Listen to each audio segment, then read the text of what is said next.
Hello my lovelies, how are you? I'm Anelieze, and in today's video we'll be looking at should you take this person back. For this video we have 3 piles for me to choose from. We have pile 1, pile 2, and pile 3. Okay, I'm gonna give you guys a little breakdown of the reading so you know what will be asked and so on. So we'll be doing an energy check, and we're gonna do it from your person's perspective. So we're gonna see how they view themselves, how they view you, and also how they view the connection. We're also gonna get some channeled messages from your person. We'll see what they want to tell you and why they want to come back. We also see what will happen if you take them back and what will happen if you don't. We'll see what decision is aligned with your highest good and some advice from spirit. Okay, so each pile is like an hour plus. So if you want to put the play speed a little faster so it's more digestible, or save it whenever you have the time, or just like listen to it in the background, you can. So I'm just warning you now, it's a little lengthy, but it's all worth it. It's all good information. So for pile 1, we have this beautiful seashell right here.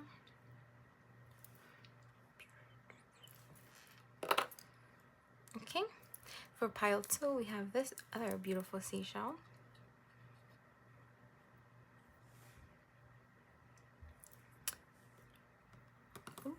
Okay, and finally for pile 3, we have this other beautiful seashell.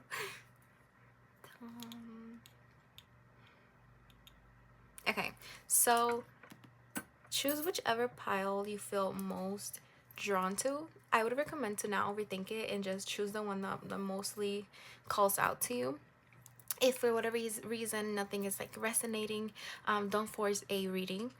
You can choose another pile and see if that one would resonate, but also keep in mind that not everything is going to resonate because it is a general reading. So just take what resonates and leave what doesn't, but never force a reading if it doesn't feel quite right.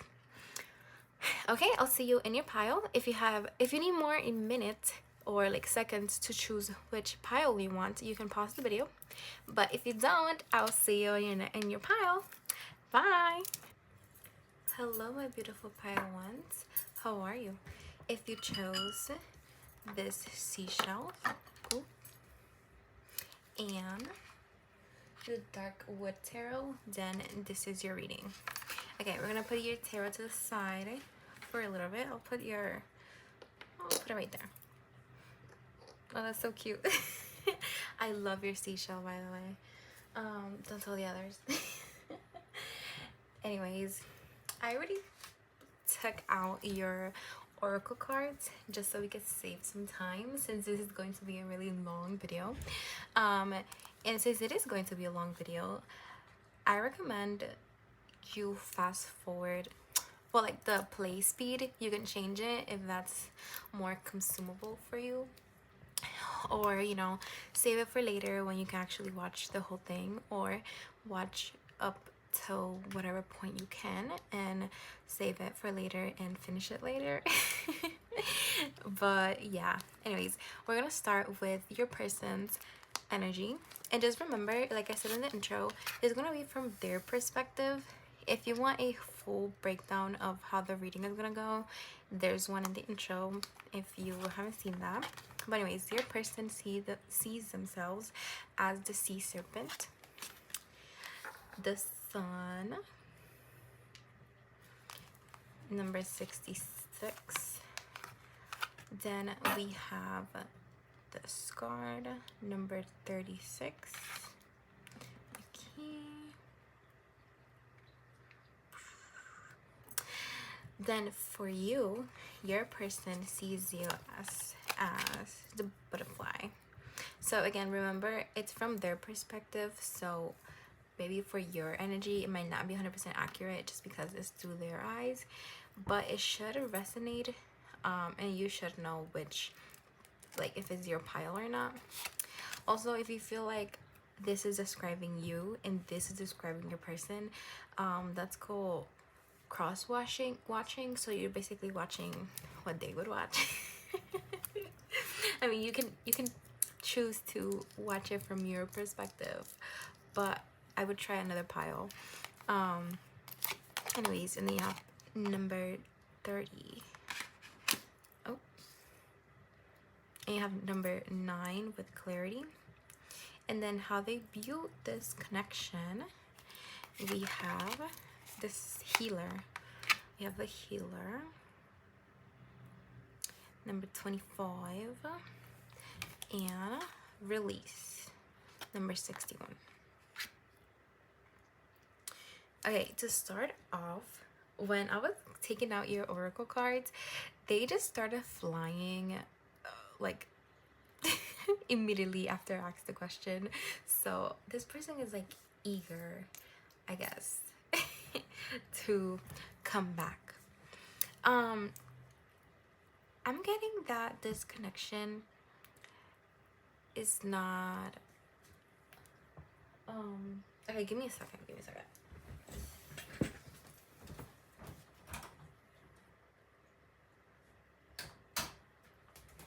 Okay, sorry about that. I had to let my cat out because he doesn't really like the smoke. So he'll like be in my room and I'll like light up Palo Santo and he'll get down like, let me out. And of course I have to close the door because we don't want any interruptions. Anyways, as I was saying,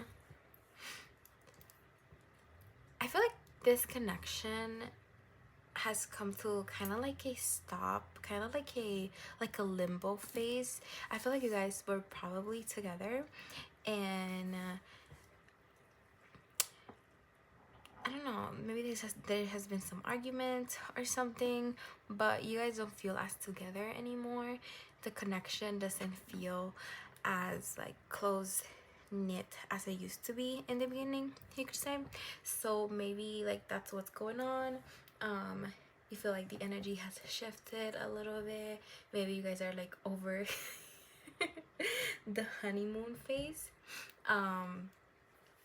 Anyways, so let's start with your person's energy and how they view themselves. So for your person, I'm getting, for signs, I'm getting Leo with the sun and the 6. So I'm getting Leo. And also for you, I'm getting air signs.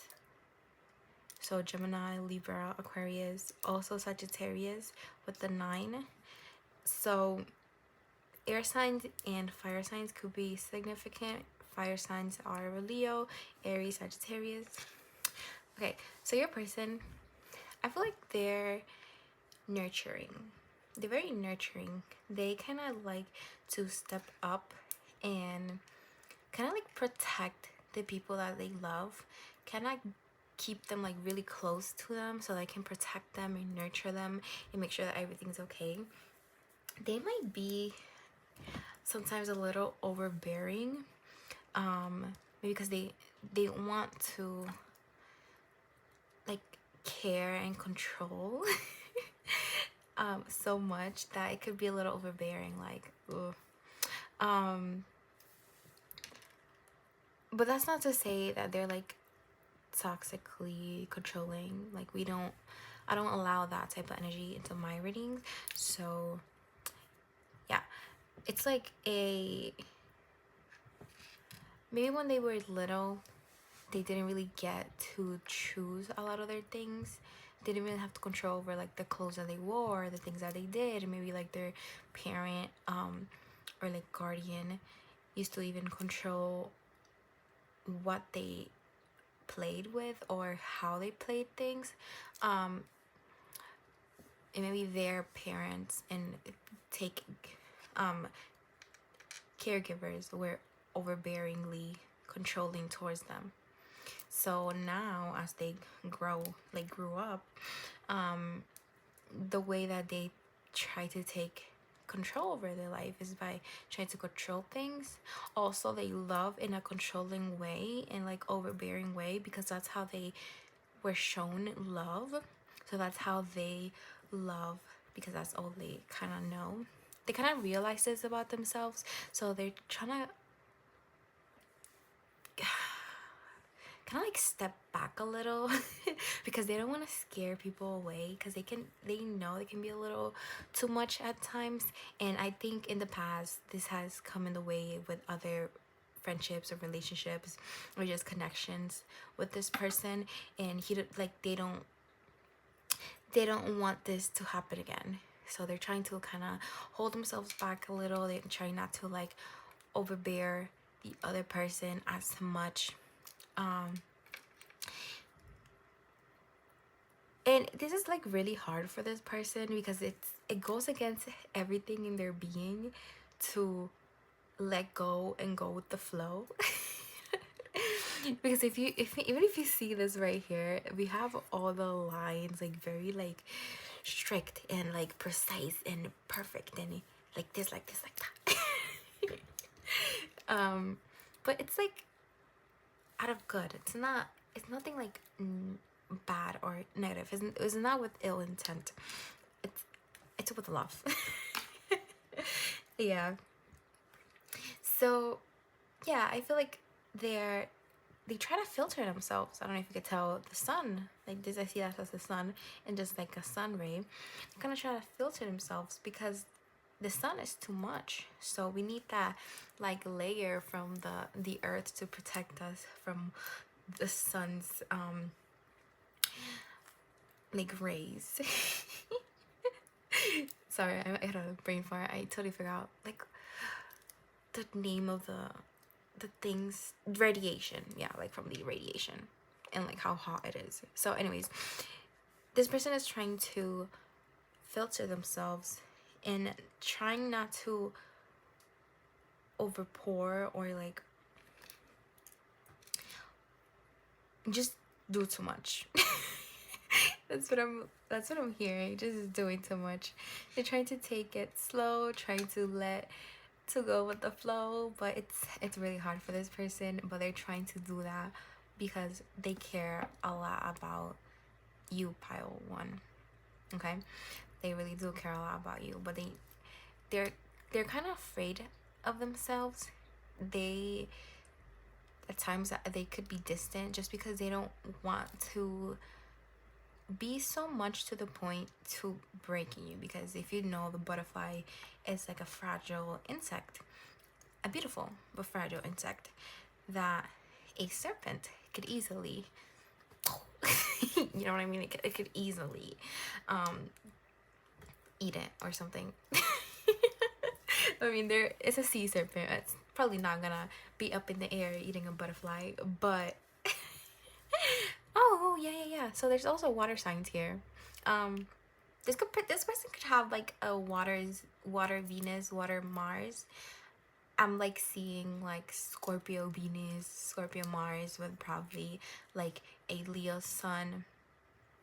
For some reason I'm getting Taurus, so could be like Taurus moon, Taurus rising. It doesn't really have to be, or it could be like in the 8th house, it could be in the 2nd house. Like it could have placements in those houses, and the 6th house as well, Leo. But yeah, so they have like a lot of fixed energy to them. So Leo, Scorpio, Taurus, and Aquarius. And yeah, like the color blue reminds me of like Aquarius energy. Anyways, yeah. With the color blue here, I'm seeing like, so the color blue is the color of the throat chakra. So as I was saying before, maybe they try to filter also what they say and what comes out of their mouth. So maybe there are times where you guys could probably be talking and you feel as though this person is not truly saying what they mean, or they kind of like holding back, you know. And I'm getting somebody like two people having a discussion, and let's say you pile one trying to get this person to talk and say like something say something, whatever they're thinking, to be upfront, and like this person like not like being very vague, not actually saying what they mean, because if they do, they fear that, you know, you could fly away and leave this person. So this person can have a little bit of like abandonment issues, a little bit. So yeah, we're gonna go into your energy now, pile one. So this is how your person views you. So they view you as the butterfly, a very precious, delicate, beautiful being. That's the butterfly. They see you as ever changing, ever evolving. They do think that you're an amazing person that's always constantly growing and evolving, and that's always trying to better themselves.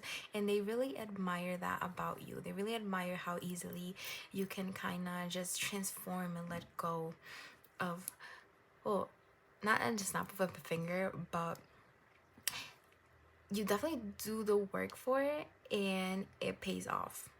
Because this person, like looking back at their energy is very fixed, and it's really like hard to move fixed energy. So imagine trying to move a mountain, or imagine being an ant and trying to move a rock. Like, that's insane. Anyways, but on the other hand, we have your energy, that's air energy. It's very flowy, very free. Of course, you can move air energy, it moves by itself. You cannot contain air. Wait, can you? I don't know. Anyways. I mean, you can, but it'll probably like whatever. Anyways, let's not get into science. They could probably like the fact that you're funny. You could probably talk like that. You could probably be talking, and in the middle of the sentence, you could just randomly say something. I'm getting very giggly too. I'm noticing my giggles more. I don't think I'm giggly anyway. But anyways, they like your childlike energy and how free you can be. They really admire that of you. They think that you're a person that knows what they want. They know, like, a person that knows where to go. They see you as a very go-getter, goal-achieving person that knows how to alchemize every energy they're in. Like, they see you as, even though you might be, I don't know, in Antarctica or like a really cold place, and you're trying to grow a flower, they think you'll be capable of doing that, because when you set your mind to something, you're able to do it. And it's just very admiring for this person, because they've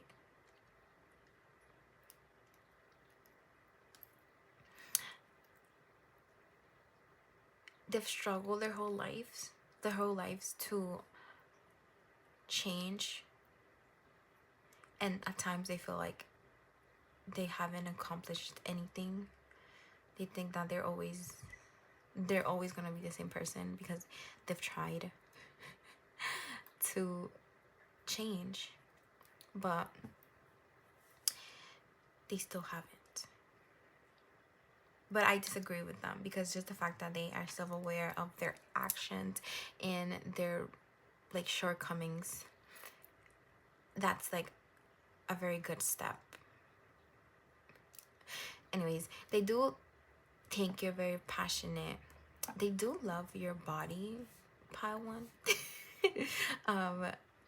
It doesn't matter like your gender. You could be a male, female, non-binary, whatever you identify as. They love your body. They think it's very nice, like very sensual, very beautiful.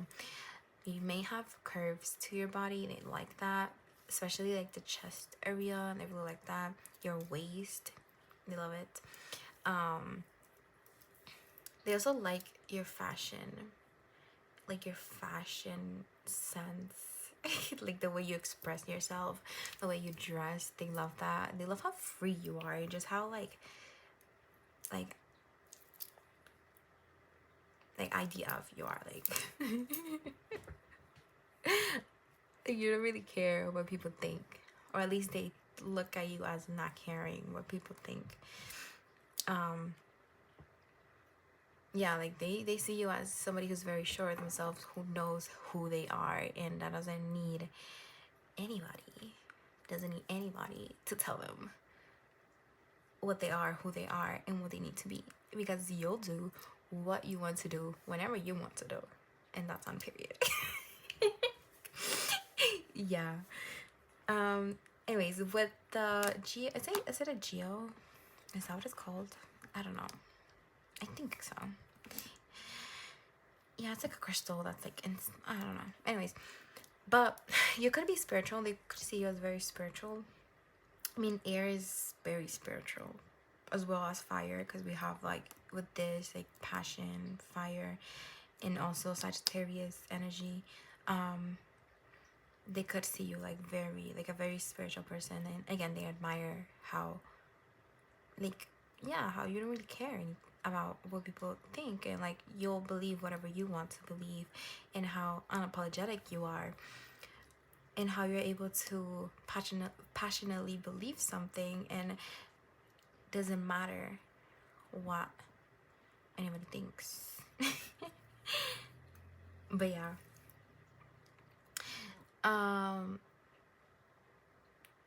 okay, I know earlier I said these two might have been together, but I'm also getting that some of you guys might have not been with this person yet, and this person is just looking at this person from afar and trying to better themselves so that they don't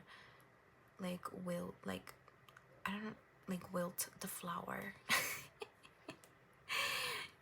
Yeah, because we also have like release here with the connecting energies. So yeah, this person might want to heal. This person feels like what's separating these two, so you and them, is the fact that there needs to be some healing done on their part.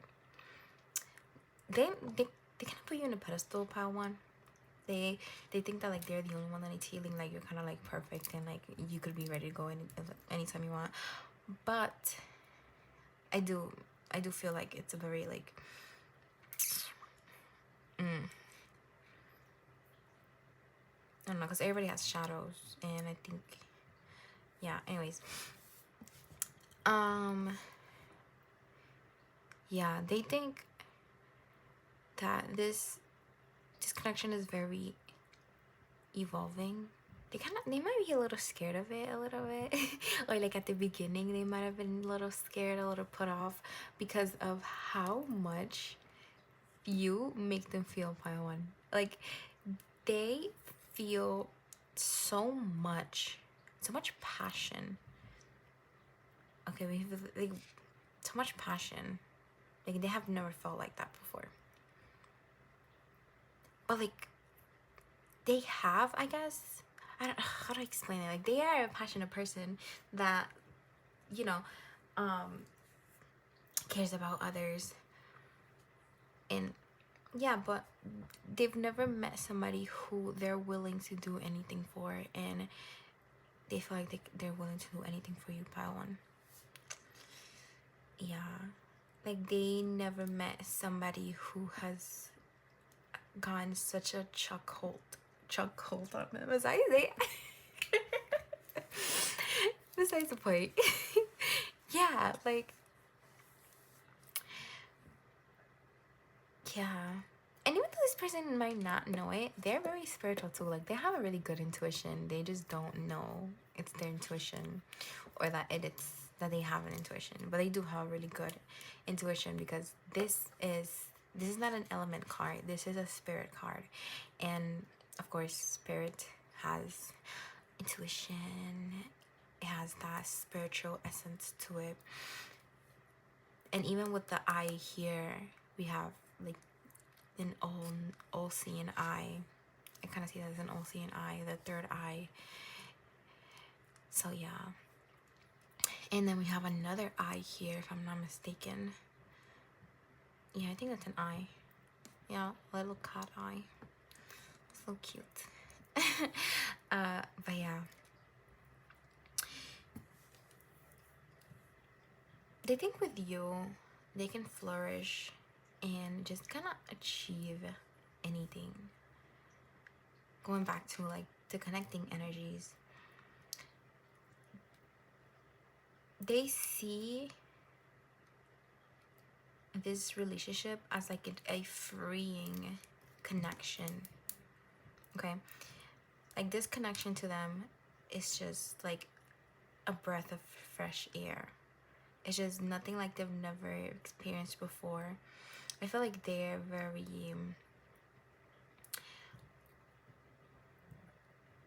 turned off by the like current society, like hookup culture, just how society views love, or at least how like social media portrays that love. They don't really like it. Or like even people that they talk to and that talk about like their connections, they're like, oh, okay, it's not very amusing to them. But they think that with you they can create something very beautiful. They might see you as like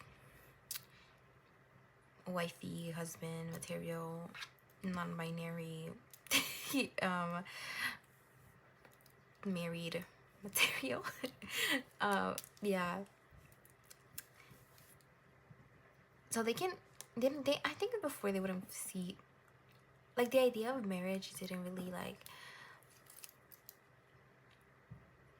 move them too much. Like they just thought of marriage like, oh, whatever, something that you do. It's not something that like they will actually look forward to.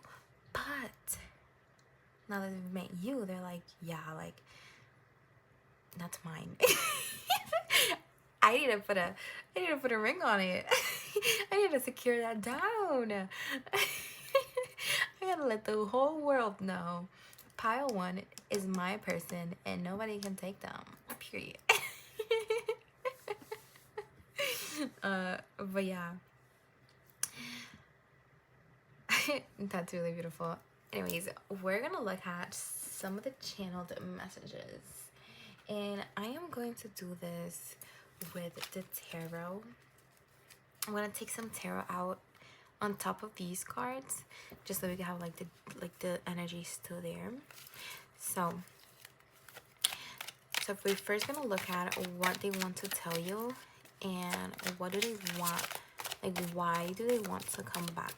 Okay, so Spirit, pile 1's person, what do they want to tell pile 1? What does pile 1's person want to tell pile 1's Spirit? Okay, we have Judgment. Oh, okay. Why do pile 1's, oop, why do 1 split? They get tongue-tied around you, pile 1. They get tongue-tied around you. They cannot find their words. They get so tongue-tied, so mesmerized by your presence. It's just like, wow. That's a beautiful human. Okay, Spirit, why does pile 1's person want to come back? So why does pile 1's person want to come back, Spirit? Why does pile 1's person want to come back, Spirit? Okay. Oh, I'm hearing I'm a fool for you. I'm a fool for you. We have Justice.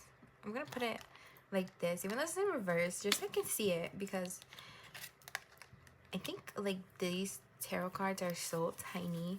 They're so small, and like the art is so beautiful and detailed, but it's so tiny, and I'm blind as fuck.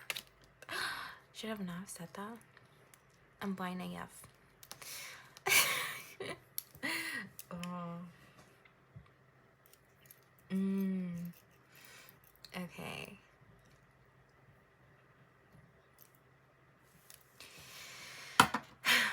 Wow. The passion here, my one. This is crazy.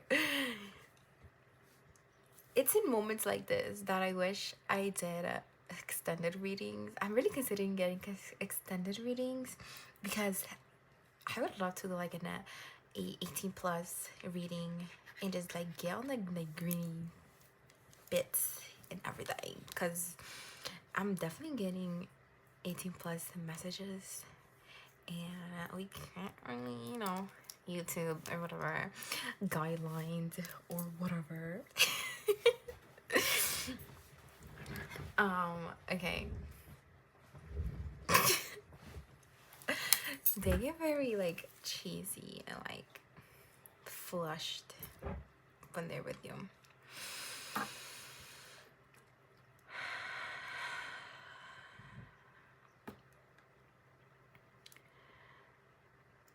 I want you to know that you're the most perfect person I've ever met. I love every part of you, every curve, every quirky trait. All your shadows, your light, everything. I love them all. I wish I could kiss you. I wish I could kiss your neck. Oh Lord. Sorry, I have to. Wow. If I kept. Oh my god. Okay. I'm gonna filter it. Anyways.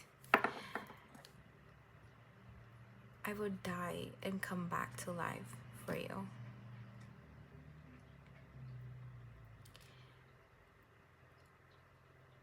I feel like you get me. I feel like you see me for who I am. You see my mask. And it scares me. It really does. I've never felt like anybody could see through the facade. But you do. Your piercing eyes, they go through me like a blade. Your red lips, your face, everything about you, so magical. I wish I could be with you at this time. I wish I could be with you every single day and be able to kiss you, hug you, feel you. But I can't. I'm embarking on a journey right now. I'm working on myself, finding myself. Because I want to be the best version of myself for you. I want to be all that you deserve. And I know what you deserve. You deserve everything good in this life. You deserve love, pure love. Somebody who gets you, who sees you and lets you rest. Because even though you smile, at times I can see through that. I can see how tired sometimes you are. And I wish I could hold you so you can rest in my arms. But I'm scared that my shadows are gonna come out and I'm gonna scare you away. I'm scared that I'm not good enough for you. That I don't have enough to offer you. I'm scared that I won't be able to make it in time. Are you with anyone right now? I ask myself that question. I wonder if you've forgotten me, if you've let me go. If I was just a fantasy for you. If what you told me was really true. Did you ever really love me? Do you feel the passion that I feel? Do you feel the fire inside? That's what I feel every time I see you. I go up in flames just by looking at you. The power that you have over me is unreal, and it scares me. It scares me that you'll break me, because I might not be the strongest at the moment. That's why I need to work on myself. I'm scared that if I let myself love you and I let go, then I'll be so hopelessly in love that I'll get hurt. Even though I know you're not that type of person, even though I know you have a pure heart, my ego, my shadow, can't help but think the love isn't as it always seems.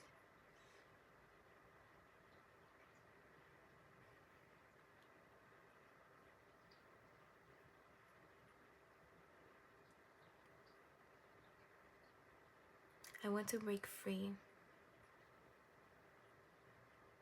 from this life that I'm currently living. I want to make space for you. I want to set everything up so perfectly so you get everything that you deserve, so I can welcome you into my life with open arms, so I can help you heal, so we can heal together, so we can build together, so we can love each other endlessly.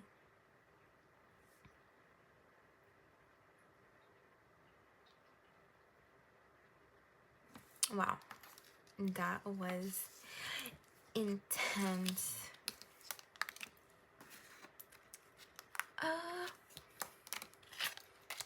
I feel like pile one, your heart is going like poof, poof, poof, because mine is. I can feel it. I can feel pile one. I can feel it. You're not alone. Don't worry. I can feel it too. Oh shit. Oh fuck. Oh god. I need to learn how to filter myself for YouTube. Oh my goodness. That is not okay. Wow. That was intense. Pile one. And that was intense. If I've ever felt anything intense, that was that. That is insane. Okay. So hopefully that resonated with you guys. If it did resonate, ooh, then you're in the right pile. I mean, it's been a couple of, like, I mean, I guess, hopefully, I don't know. Oh my god, I'm tongue-tied. This person, like, oof, god. Anyways, but, like I was saying, if that resonated with you, that you're in the right pile. I should have said that before the channeled message, but that's okay. If not, then you're more than welcome to look at other piles, other videos, and to see if anything resonates. Just make sure, take what resonates, leave what doesn't. This is also a general reading, so not everything's gonna be to the T perfectly, like resonation, whatever. Wow, this person, wow. Yeah, so it's not, everything's not gonna be perfectly resonant. I hope I said that right. Anyways, and just remember not to force a message. If it doesn't feel right, then it's not yours. Just leave it and go. You know, let it go, let it be. Don't force it. All right. So we're gonna look at what will happen if you take this person. Oops, this person back. So Spirit, what would happen if pile one takes their person back? What will happen if pile one takes... Hopefully I don't burn the house down. 6 of Wands. Ooh. 8 of Wands. Y'all see how much wand energy there is? Like the passion. Like it's crazy. What will happen if pile one takes this person back, Spirit? So please tell me. Oof. Oh god. Okay. We have, oh my goodness. We have the King of Wands. Oh lord. And what is another one? Oh my god. Okay, it's the Hermit. But still, like 3 cards out of 4 being wands is crazy.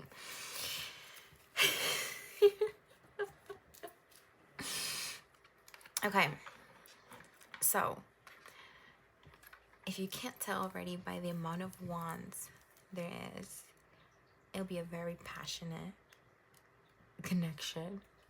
Like, you'll feel like you're on fire. Honestly, I just got, take this if it resonates, leave it if it doesn't. I'm not, like, you can always double check if this resonates or not, but I got like divine counterpart, like twin flame, soulmates, whatever. But like with the amount of fire in like wands there is, I'm really getting like twin flames, but it doesn't have to be. Please double check. Don't take this as a end all be all. Okay.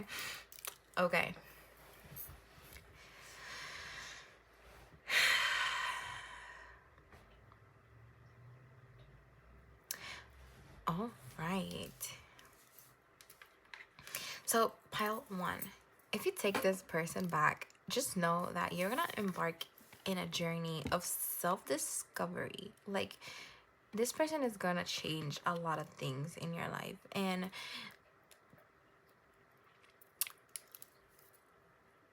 everything is gonna feel like a new adventure.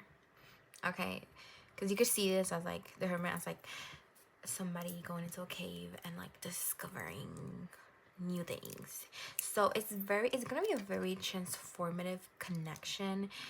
This person is gonna trigger you at times, and you're gonna trigger them, and it's gonna make you evolve and heal. Like, it's gonna make you look at your shadows, like everything in terms of shadows that you're ignoring about yourself. When you're with this person, it's gonna trigger that, and it's going to make you face them. And I'm not saying that's a bad thing. That's actually a really good thing, to be able to like evolve with a person, a partner, whatever. But just know that, okay, I'm not sure how you feel about this person, because we've been looking at it. Oops, sorry, burp, confirmation burp. We've been looking at it through their perspective, but this person is not gonna feel the same passion as they feel with you with anybody else. And I'm pretty sure I can say that to you as well. You're not gonna feel the same passion about anybody else than you do with this person. Like, this person is just like, they light you up. But yeah, and there's gonna be some highs, some lows, but it's definitely gonna be worth it. I think like, you're gonna be connected to yourself, connected to spirit a lot with this person, with your emotional body. Like, this person holds up a mirror for you. Okay, so yeah, you're gonna feel very connected to spirit.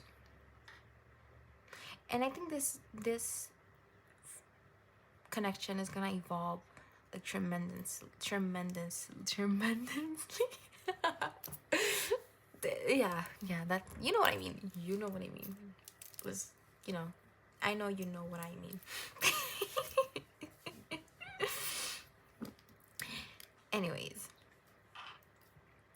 the fact that the King of Wands is in reverse, I think you still haven't felt the tremendous like power this connection could have, like towards like it's just a very passionate, fiery connection. And I don't think you have gone to truly into the depth of how passionate and powerful it will be, because it will be very, very powerful. It will transform you like in a beautiful way. Like you're gonna feel reborn in this connection. You're gonna go into greeny giddy into the dark, into the shadow part together. Mind you, you guys are gonna go into this together. Everything that's happening here is together, but you guys are gonna come out of it like a newborn baby, passionate, evolved, more spiritual. I think this is really gonna, because again, fire is spiritual. This is really gonna connect you to your spiritual side. I think your intuition is gonna be like really in key. You guys are really connected. Like I think you guys are gonna be able to like read each other's minds, kind of like a telepathic type of thing. Like it's gonna be crazy good. And let's not even talk about the like the intercourse.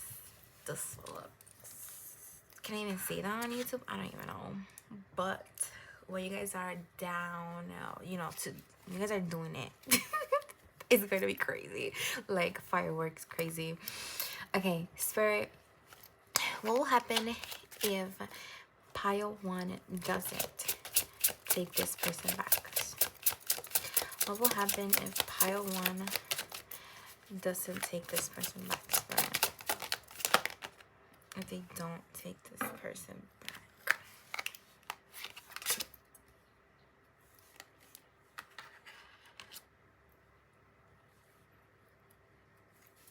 What will happen if pile 1 doesn't take this person back, Spirit?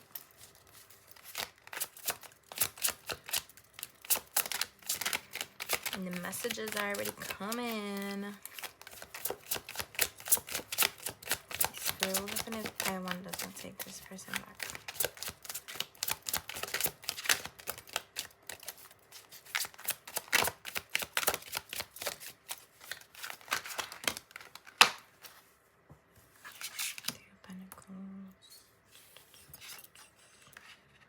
What is this? Chariot in reverse.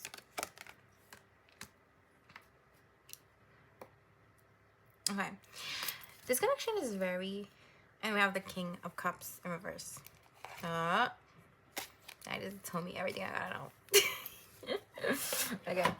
This connection is very divinely led. Okay. Like... I think you're meant to get together with this person, get back with this person, because there are certain shadow aspects of you that you will not be able to face nor resolve if it's not with this person. Like there's certain parts of you, certain things that you need to work on.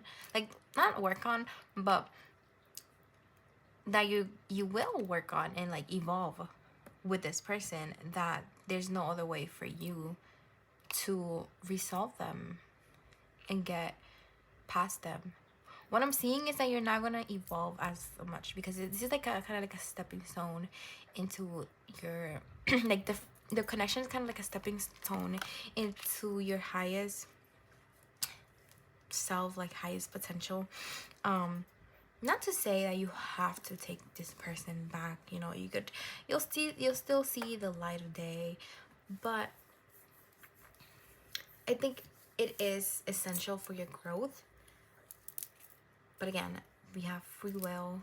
It's not, you know, you can do whatever you want. You know, I'm not telling you what to do. I'm just giving you advice to hopefully give you some clarity on what to do if this person does come back. But I do think that if you don't go through this process of being with this person, you're not going to move forward as much or as quickly as with this person. Like with the chariot for me is movement, and it's in reverse. So I do think that you might not evolve to the person that you came into this lifetime to evolve into. But that's, again, if you decide not to be this person, that's okay. We have other lifetimes for that. But okay, yeah.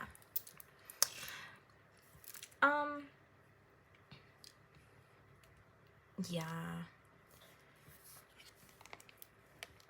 With the sun here and like with the girl on top of the horse type of thing, like she's riding her shadows. Like I do think that even though you might not resolve all your shadows, you will learn to see the light of the day. You will learn to work with them and to kind of be okay with having them and not dreading yourself for it, and not like forgiving yourself for, you know, the things that yeah, like just forgiving yourself. But yeah, so to summarize it, if you do take this person back, you will evolve, change, you will like move into the person, well, move towards the person that you came here to be and to rise to. And if you don't take this person back, it will be harder, but I'm not saying that it's gonna be impossible. It will be harder, it will be a lengthier process, but yeah, it's gonna be like a little harder for you to move and like step into that highest potential of yours. But again, you don't need anybody to be the bad bee that you are, okay? Because you'll still be riding that horse. You'll still be that bad bee, okay? Don't worry. Anyways, so we're gonna look at what decision is aligned with your highest good. Okay, should I put them away? Okay, I'm not gonna put them away, Spirit. Spirit just told me not to put them away. I was planning on it, but I guess they don't want me to. All right. Oh yeah, I forgot about the King of Cups. In reverse. You won't. I don't know. This connection is really gonna help you to connect with your emotions and your emotional body. It's gonna help you face everything. And if you like kind of skip that step of the process, it's gonna be like a little harder to emotionally like stabilize yourself. Anyways, Spirit, what decision is aligned with Pile 1's highest good? What decision is aligned with Pile 1's highest good? Okay, we have the, what's this? The 5 of Wands. Okay. In reverse. And then the World. In reverse. Okay, Spirit, what decision is aligned with... Oh my god, we have the Ace of Wands in reverse. Okay, don't get scared about the reversals. I do think the reversals are trying to tell you that whatever decision you take, you don't really have to you don't have to take action towards it, because I do think this person, your person, is going to come towards you. Okay, so Spirit is telling you, whether you decide to let them back or not, let them come to you first, regardless of your decision. Anyways, the decision that's most aligned with your highest good is the one that your heart tells you. Is whatever you feel most called to. If your heart is telling you that this person is the one for you, if you feel very passionately about this person, if you think like, lead with your heart is what I'm trying to tell you. Lead with your heart. Let things work itself out, okay? And lead with your heart, because when the time comes for you to make a decision, I think you'll know what to do, and your intuition would tell you, because you're very intuitive, Pile 1. You're very intuitive. I'm pretty sure you even like read tarot for yourself and everything. Lead with your heart, because your heart knows what it wants, and your heart is the closest thing to your soul, and your heart is always gonna want what's best for you. Wait, when you're connected, by the way, to your heart chakra, and like, yeah, because sometimes we're not connected to that, and we tend to make wrong decisions just because out of desire of our ego. We tend to forget that sometimes our heart might be our ego. Some people might take decisions because of their ego, mistaking them for their heart. Yeah, and don't beat yourself up. Like, don't try to go into circles and like, what should we do? Like, what should I do? Because you're still not in that, like, the time to decide is still not here, Pile 1. Okay? Like, work on yourself, focus on yourself, and let this happen to you naturally. And again, when it'll happen, you'll know what's up. You'll know what is like most aligned with you. Okay, hopefully that answered your question. That was a little vague, but yeah, with tarot you can never really get a like yes or no question. I mean, like, that's pretty hard to get, like a yes or no question. Like, Spirit will always tell you, like, they'll let you decide for yourself, or like even if like they know what's best for you. Oh my god. Oh, okay, let me put that here. Even if they know what's the best for you, and like if you don't do that, you know, they're gonna let you do whatever you want to do, because, you know, you have free will.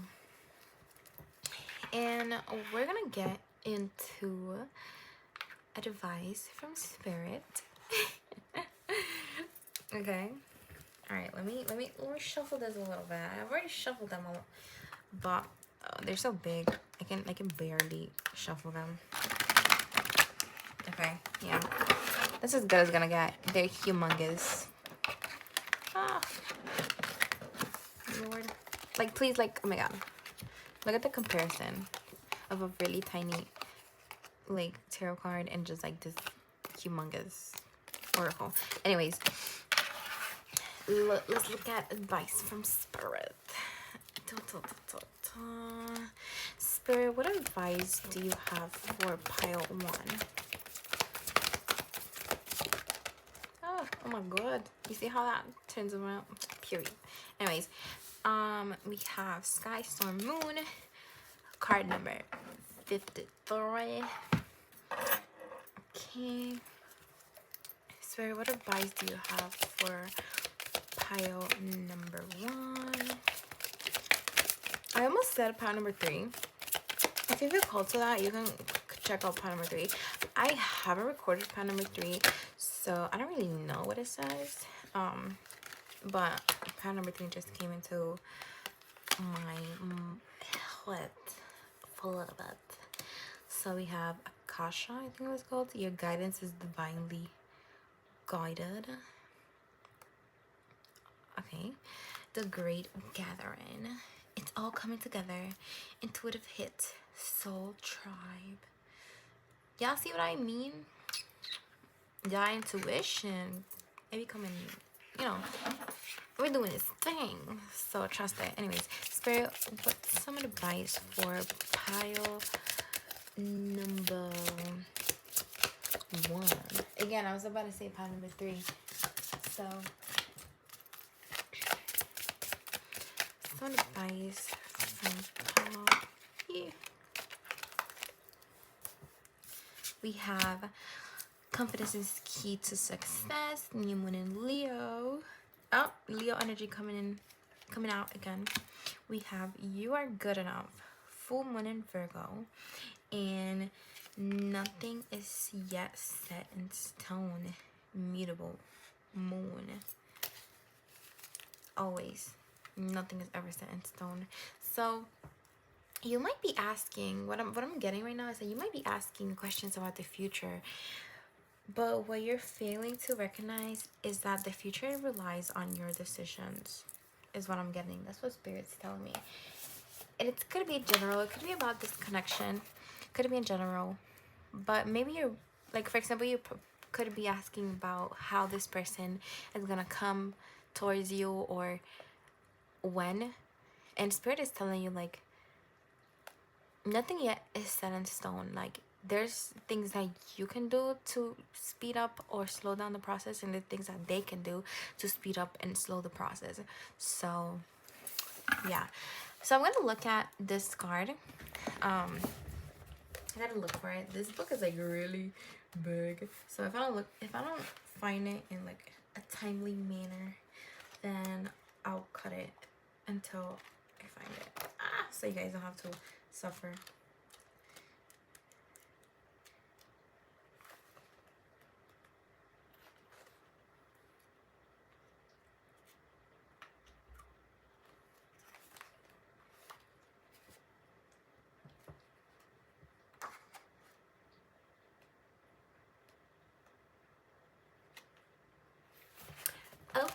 Okay, so we have moon. Here it is.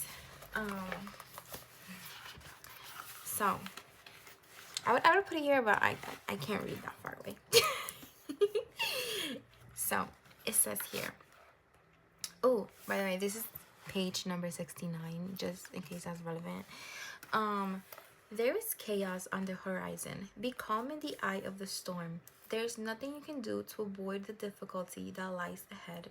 Trust that your path has been charted by the spirits. I don't know if I pronounced that right. Anyways, that the ancestors are holding you close, and that the danger will not befall you. Turn to the light of your intuition, yup, to guide you through the darkness. Remember that safety is an illusion and will never be found outside of yourself. You must turn inward to find the security you crave. You will not incur any harm as long as you stay connected to your inner light. Now is a time for trust and time for listening. The spirits will keep you safe from harm despite the challenges that are unfolding. Okay.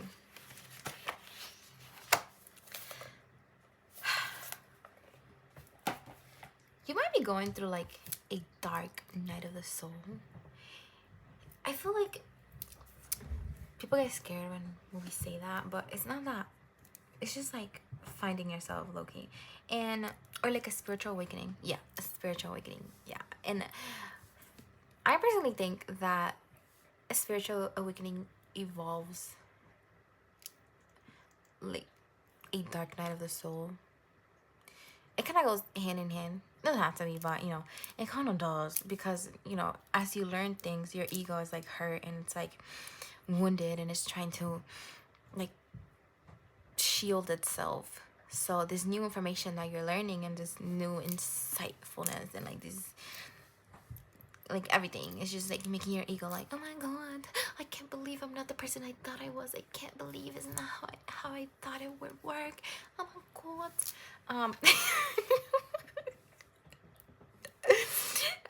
But yeah. Anyways, the spirit is telling you to hold on to your light attributes. Hold on to the positive things in life. That yes, you may be going through stuff right now, but that's not the end all be all. You will come out of this alive. Just have confidence in the fact that spirit got your back. They really got your back. They will never let anything harm you. Okay? Nothing will come to harm you. Yes. So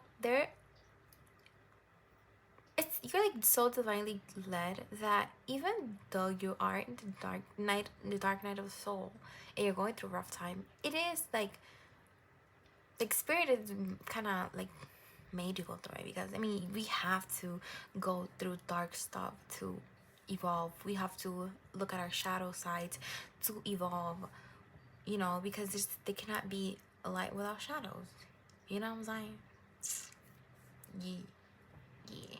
Anyways, this also looks like, even though it's a new moon, it kind of looks like an eclipse, and an eclipse happened not too long ago, so that could be like significant, important, whatever. Maybe something happened like around that time that like really like effed you up, and like ever since the eclipse, like you have been feeling a little down. And also remember that the eclipse is a very heavy energy, and it's always like, it's also like a collective thing. Like we're all kind of feeling a little down, like even me. Like don't let my jokes fool you. I'm going through it. Okay, again, it's a collective thing. Just accept it and let it happen to you. Don't, you know, don't worry. You'll be okay. You'll be okay. And always remember, don't doubt yourself. I'm getting that you're feeling kind of negative about yourself lately. Maybe the way that you look, maybe that's kind of getting you down, a little down. But Paiwan, please, you're so gorgeous. Like, did you not even hear my first part of the reading? How your person looks at you and they just see perfection. And I know it's like, oh yeah, whatever, it's okay. Like, if people tell you you're beautiful, doesn't really make a difference. But I mean, like, you have to admit, if everybody and their mama is telling you that you're gorgeous, like, they have to be right, you know? It's like a million people against one. You know, when you're majority vote, you gotta start believing in yourself. Okay, you know, Virgo is like such a beautiful sign. I think like Virgo risings are so beautiful. Like they kind of like the embodiment of beauty. Like they're so like, I was gonna say petite, but like, no, I don't know, like delicate. Yeah, that's the word, delicate. Yes. Like, for example, like, look at this Zendaya. Zendaya is a Virgo. Beyonce is a Virgo. You give me Zendaya, Beyonce vibes, but you don't know that you're Beyonce and Zendaya. Paiwan, you gotta, come on, you gotta know this. You gotta know this. Like, look at this lion's hair. Maybe you have, like, beautiful hair, because, like, we're getting that, like, here. Maybe, oh my god, maybe you feel like only your hair is the good part of yourself. Like, you don't see anything else gutting you except for your hair, maybe. But no, that's not true. I feel like our hair is like an extension of us, kind of represent us. And if you think your hair is beautiful, just know that's an extension of you, and that's, you're beautiful as is. You know what I mean? You know what I'm saying? But yeah, I think that's all for today, pile one. If you like this video, please give it a thumbs up and let me know in the comments how it resonated, because I would love to hear from you guys how, like, your situations, because sometimes it doesn't really make sense when I'm channeling, but then if like I read your situation and what's up, then you know, that really gets me going. It motivates me to do even more readings and bring you more readings into here. Anyways, if you want to subscribe for future readings, you know, you can do so at the down below. Okay, all right. My Instagram is going to be in the description, as well as some information about me. I also have my Cashapp there if you feel called to. You don't have to, but if you feel called to, you can give me a little tip. You know, anything else, doesn't matter. You know, just by you being here. Oh, sorry, I kind of moved you a little bit. Just by you being here helps me. And if you really want to help me and support me in a non-costly way, you can, you know, give it a thumbs up, subscribe. I would say watch the ads all the way through, but I'm just starting out, so I don't have ads yet. But when I do, and if I do, and if you're watching this while I do, then you know you can watch it. You can watch them and you know make sure. Well, I mean, you know, let them run in the background. But yeah, anyways, also I did my own nails. I have my nail page down below.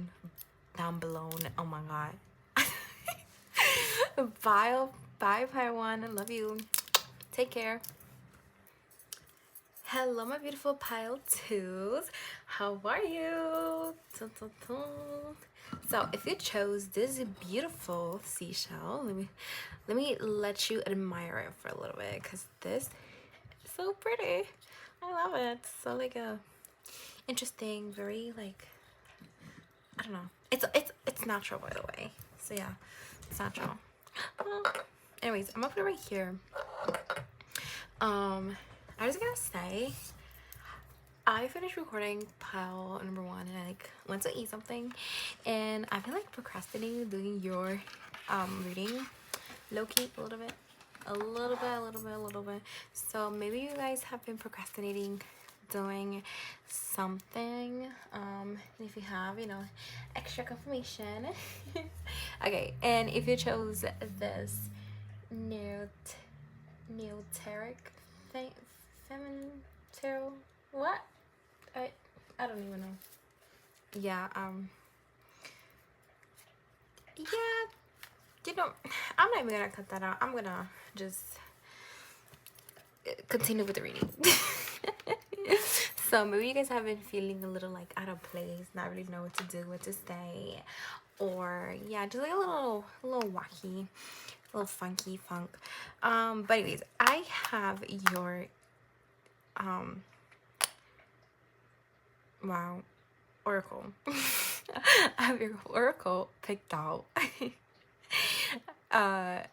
And we're gonna be looking at how your person views themselves, how they view you, and how they view this connection through their eyes. So not everything's gonna be 100% accurate because it's their eyes, of course. So what they might believe or see, think might not be the ultimate truth, but it should still resonate.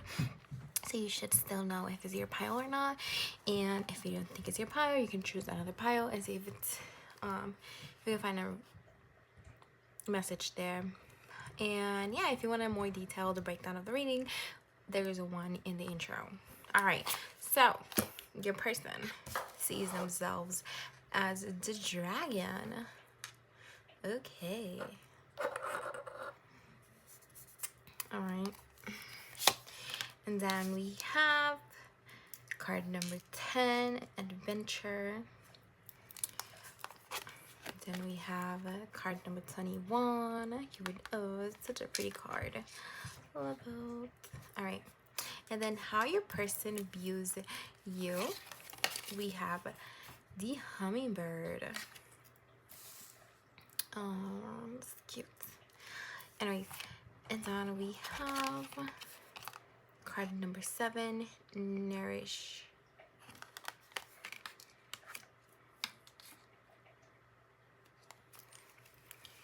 We have also card number 28. And for how they view this connection, we have the warrior.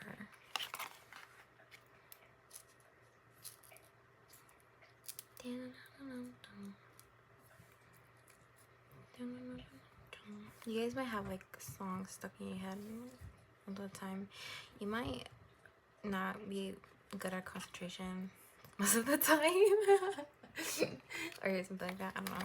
Anyways, we have keep watch for your connecting energies. Number 49. Okay, so I'm still not gonna get into how your person views themselves and how they view you or the connection. I just want to say what I'm feeling right now, and I think this will determine if it's actually your pile or not. But right now I'm feeling very low energy. I have a headache, so you might be going through some stuff right now, pile 2. you might have the winter blues, because I mean we're technically in spring, but you know, we just got into spring, and you know, it doesn't work that quickly, I guess.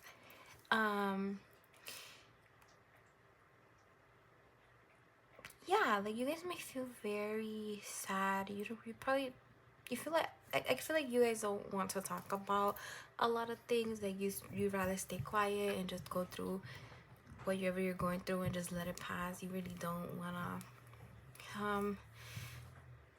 I don't know, you don't wanna face kind of what you're going through, because you're tired. You're tired of being not okay, and you just want to be happy for once in your life. And you're tired of battling with your like emotions, your emotional body, your emotional world, your problems. It's very tiring to always have to try and better yourself. It's tiring to, you know, always try to do your best and not really get any results from it.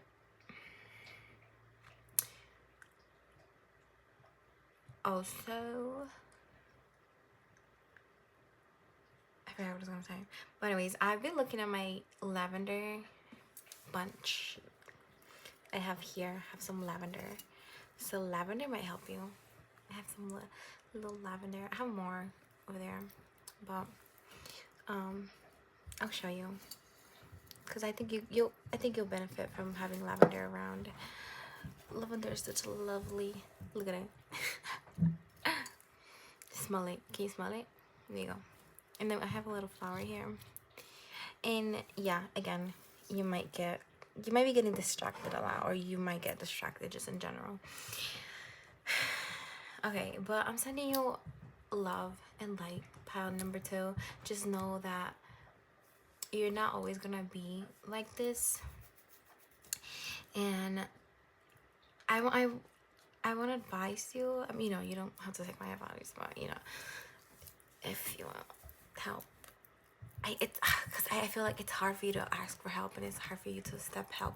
So Spirit is telling me to tell you to reach out to your loved ones, because they'll help you. They love you, and they want what's best for you. And if you're not feeling okay, they're more than willing to, you know, reach out their hand and help you, you know, get back up, to make sure, you know, you're not feeling as, you know, you get out of your head a little bit, because I do feel like you are very negative right now. You're not really seeing the positive sides of things. And it's like me currently, that I'm channeling that energy, is really hard for me to keep on with the reading, talk, move, do anything. So you might feel really stuck, and I just want you to know that I'm very proud of you for pushing every day. You're a very strong person, and you deserve all the praise. And I know not everybody's gonna have somebody who's gonna willing to help you. You might not think you have somebody, but you probably do. Just accept their help. But if you don't, Spirit got your back. I got your back. I get you back, besta. But you might okay. You might joke. Like, you might joke about your traumas, and like that's probably how you cope with your traumas. Or yeah, like joking and everything, taking seriously. But I feel like you degrade yourself with your jokes, and I don't think that's very good for you or healthy. And I think you should watch like how you talk about yourself to others, to yourself, how you think about yourself, because that can really, you know, weigh you down even more, you know. So Spirit is telling you to try to practice gratefulness. Try to practice positive speaking, because you have a very powerful mouth, words.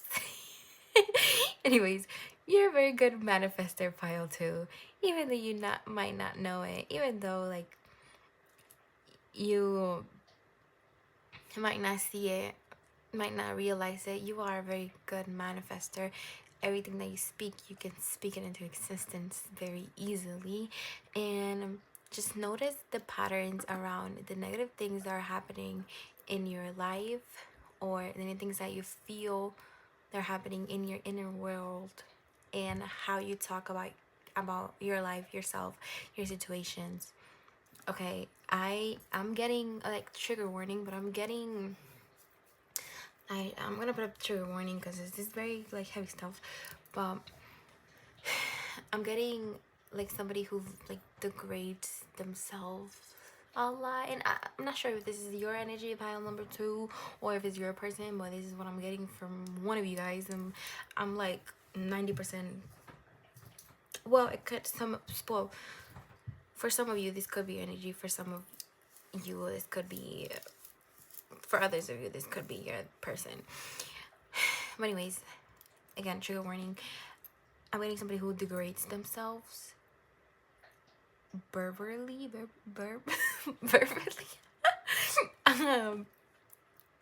Okay, it's not funny. It's nothing to joke about. This is just who I am. I'm laughing at myself, not you. Please don't think I'm laughing at you. Please, I would never. But anyways, I'm just Sagittarius, for the love of God. I just laugh at shit. But anyways, let's rewind. But I was saying, I'm getting somebody who verbally abuses themselves and just degrades themselves, and I'm just getting very like depressive, like vibes. So it's, if you haven't already, I do strongly recommend you seek professional help as well. That will definitely help you, because sometimes, you know, just like we need help from others, and we might try to find the help outside of ourselves and into our friends or family. Sometimes they also don't have the answers because they probably going through their own stuff, or they don't have, like, they don't really know what it's like or what exactly you're going through, and you might feel invalidated because some people might not understand what you're going through. And I feel like a professional will know, they'll know what you're going through, and they'll make sure that like you feel understood, because you're not alone. You're not the only person that feels like that. There's other pile tools out there. There's other pile tools that feel exactly like you, because they chose the exact pile. I've felt like that sometimes myself, you know. It's, you know, it's common. It's very common. And I know you can find your community, and I really hope you find help, that you find the light, and you give yourself what you deserve. You deserve to be helped. You deserve love. You deserve to let other people love you. You deserve to open the door and let others in, because nobody deserves to go through such things alone. Okay? I'm sending you love and light. I'm sending you a warm hug, and I truly hope you find an outlet and just help from somewhere. But please, no, don't do dangerous things. Don't. Okay, again, trigger warning. Don't abuse your body. Like, please don't resort to like drugs. Again, not laughing at you, laughing at myself for not finding the words. But Yes, substance abuse. Don't resort to that. That is not any help. Even though it might give you a little high and you might forget it for a little bit, it'll make it worse. It's not. It's a very low vibrational, like, thing. It's like, well, nothing that you're low vibrational, but I'm saying that like that can bring your vibration even lower, and it could make it 10 times worse, and that's not good. That's absolutely not good. I will leave some resources if I remember down below, so if you're interested in that. Yes, as well as like a hotline, trigger warning times 3, if you do feel like at any point given time that you cannot take it anymore and you want to end it all, please don't. Pile number 2. Again, there's a tons of help out there, and in research, and no, well, not research, and oh my god, I'm forgetting the words. I'm just really worried about you.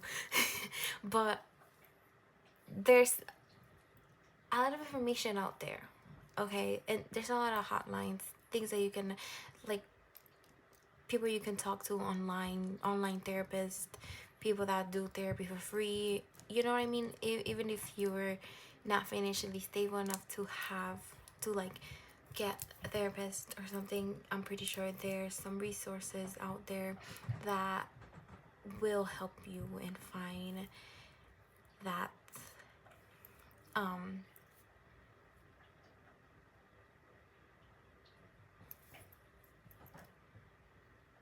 yeah, help. Find the help. Yeah. Okay.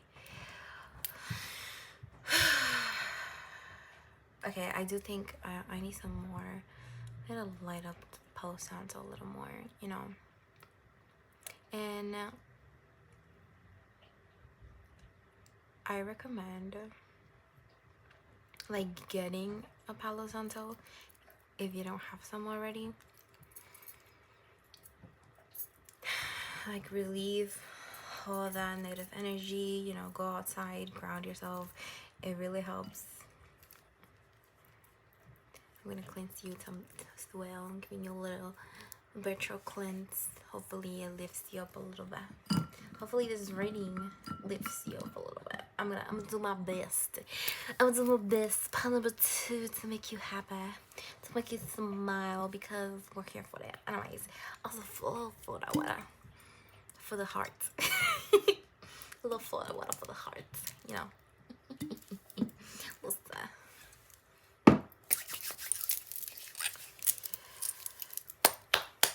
Okay.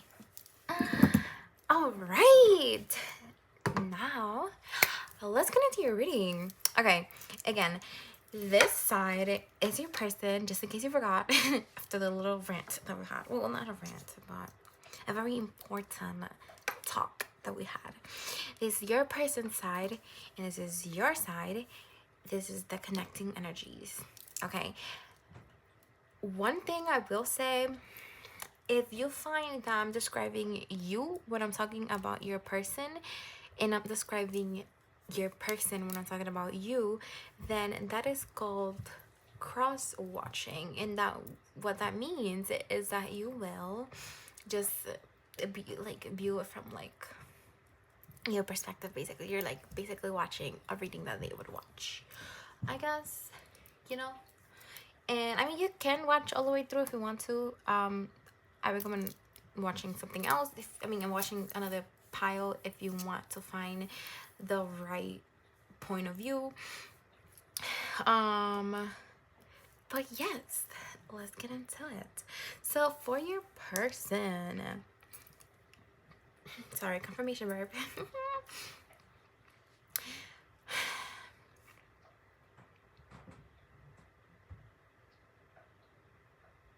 Okay, I do think both of you guys are in a very like heavy energy. Like, it's not just one of you, it's both.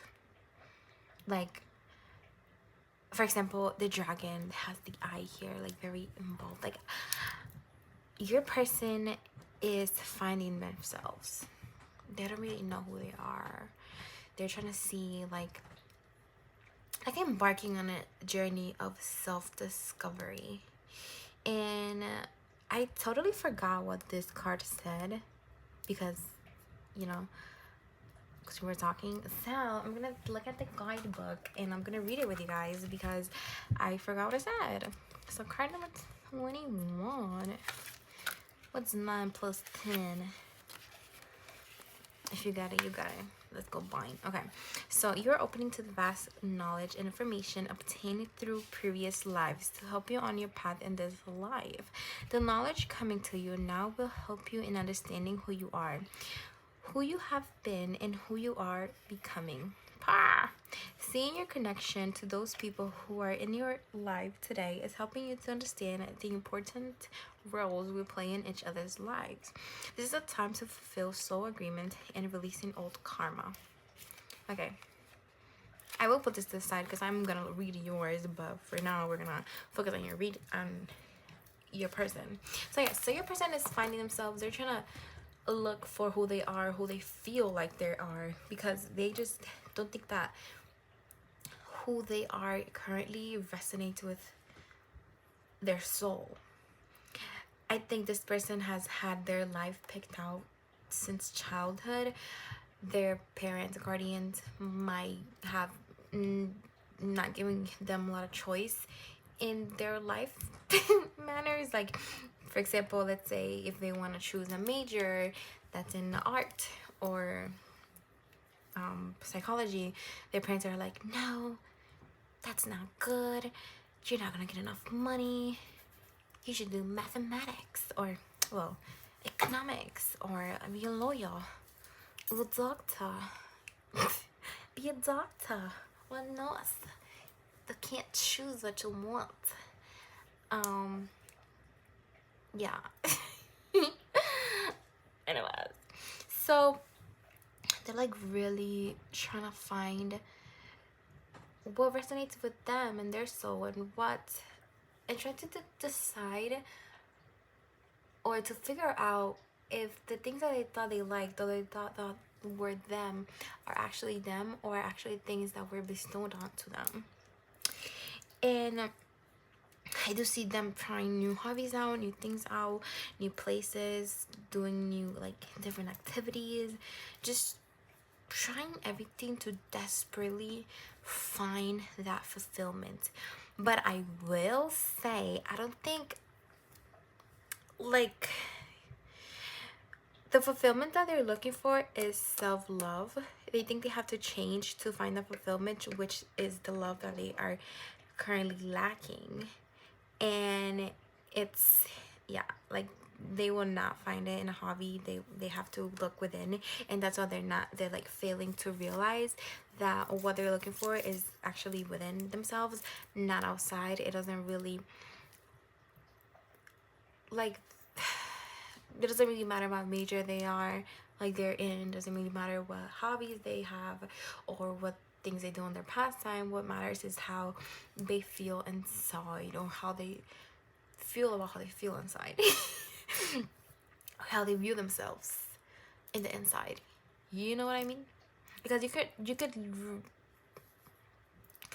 like, yeah, it hobbies and majors and all that, it's part of who you are, but that's not where you start. You start within, and then you start and pick out a major and a little, well, I don't know about majors, but yeah, I don't know, whatever. Anyways, what I'm trying to say is that that's like secondary things. What they're doing to find themselves is secondary things that you do when you already have found yourself. Do you get my drift? Hopefully you do. But yes, they're like lost. And I think one thing that's like getting them even more confused is social media. Just like how much, like, maybe they're consuming too much media and they don't really know who they are because of it. Because if we consume so much social media, eventually we're gonna, you know, become what we consume. You know what I mean? You get what I mean. Yeah. So they might be like a very guarded person. They might have been reaching out to also old friends, or just like friends in general, like trying to like for example, like high school friends, or like trying to do things that they used to do in the past, or like because they live a lot in the past. They think about the past a lot, like a lot. They think about the past a lot.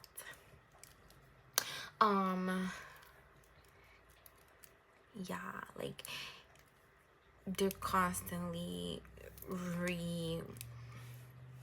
replaying old scenarios, just calculating old things, what they should have done in this situation, what they shouldn't have done in that situation, and this and this and that, and just living in regret, not in the present moment, and not in the future, in the past, and just going willy-nilly, like looking for themselves outside of themselves type of ordeal. And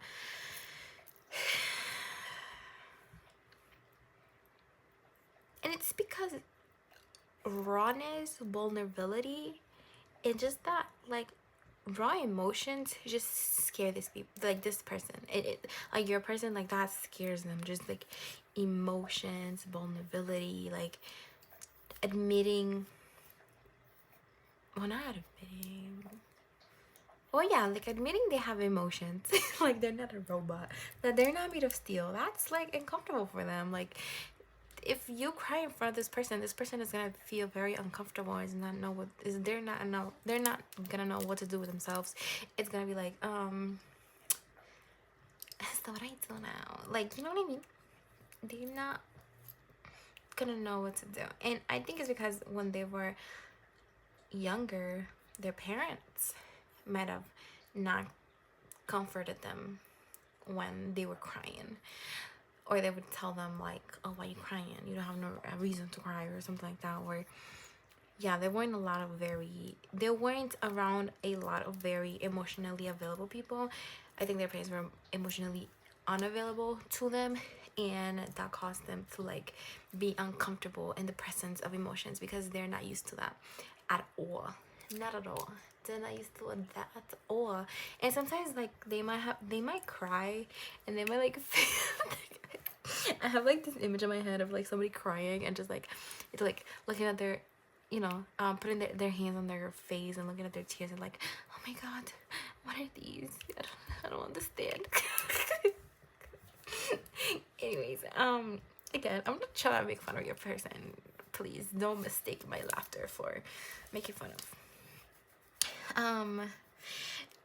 But yeah. What does that say? It's in the language. But bueno. Oh, see, like right here about balance. They're trying to find the balance within themselves and outside of themselves. Like, yeah, outside of themselves. Because even though what they're really looking for is the balance inside, they're looking outside, and it is not all working out. And they're trying everything, and they're wondering what the fuck. Like, what's going on? Oh, I said a bad word again. Oh my god. Oh my god. Hopefully future Anelieze figures out how to edit out a bad word, because oh god, is there hope for me? Is there hope for my mouth? Can I learn to not cuss? Anyways. Yeah.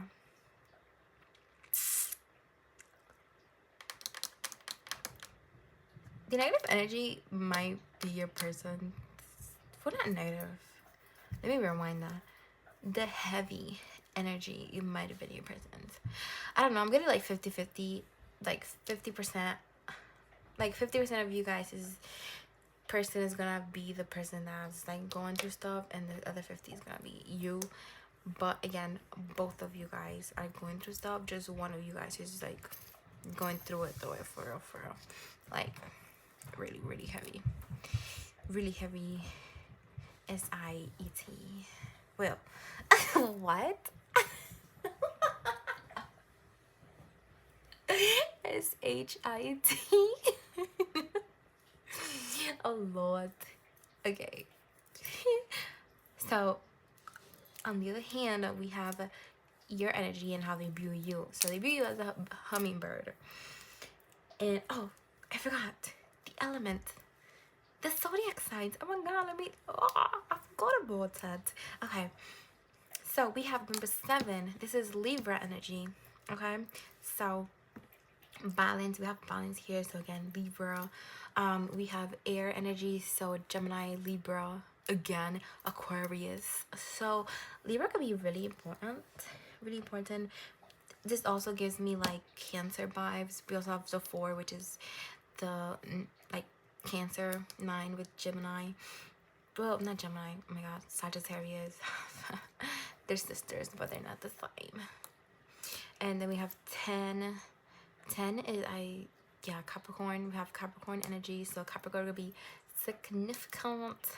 Then we have what? Okay, 21, so 2 and 1. So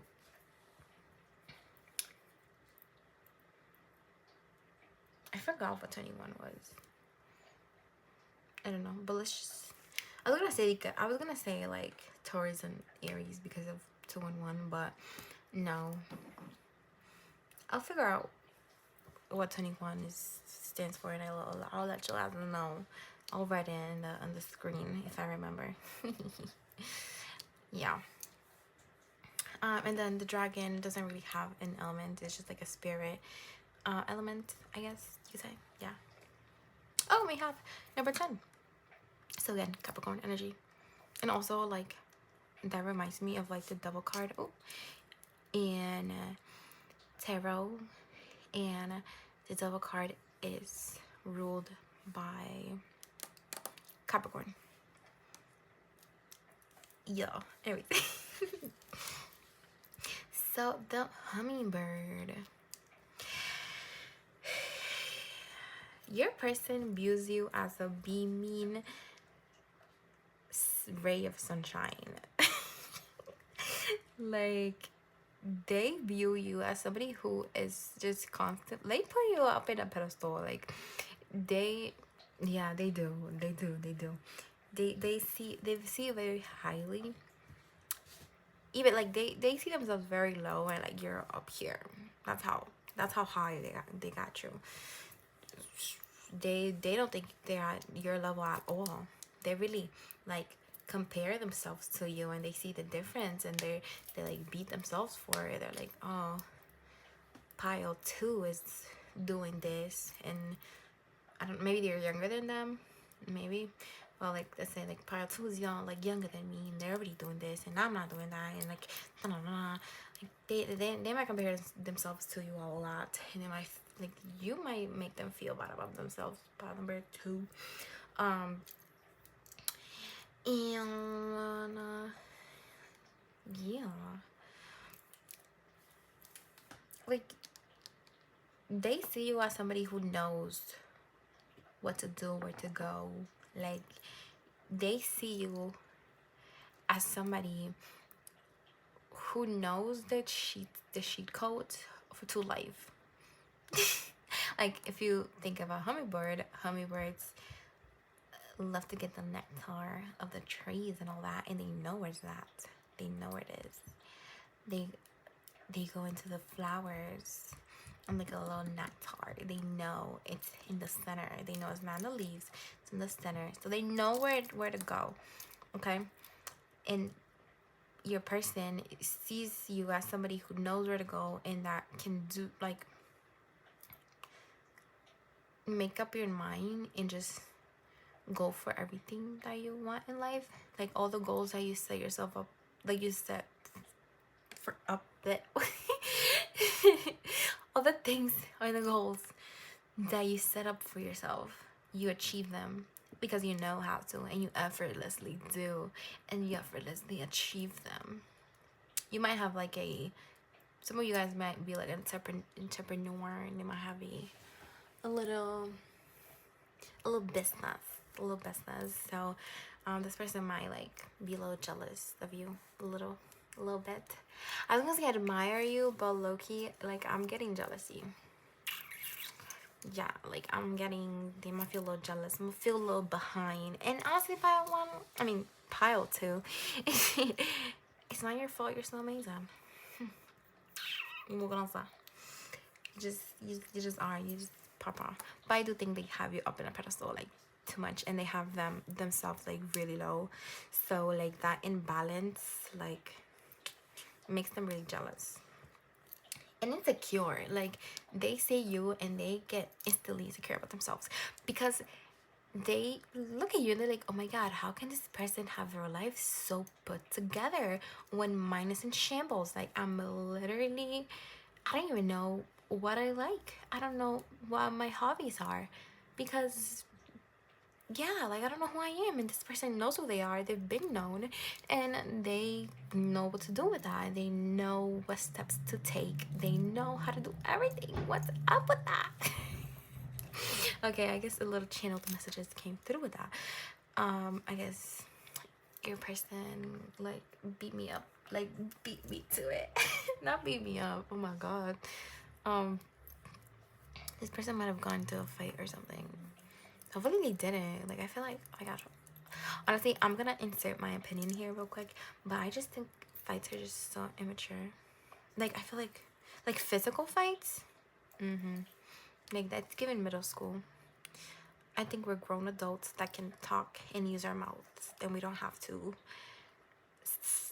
solve and resolve anything with physical violence. And that goes in terms of everything, even world peace.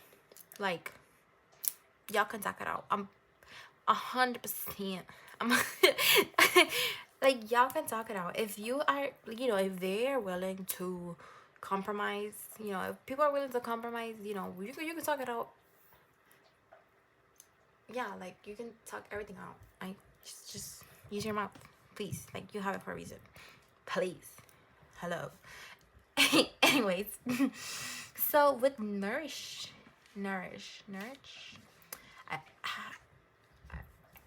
see the word nourishment, even though it's not completely there, but I see that.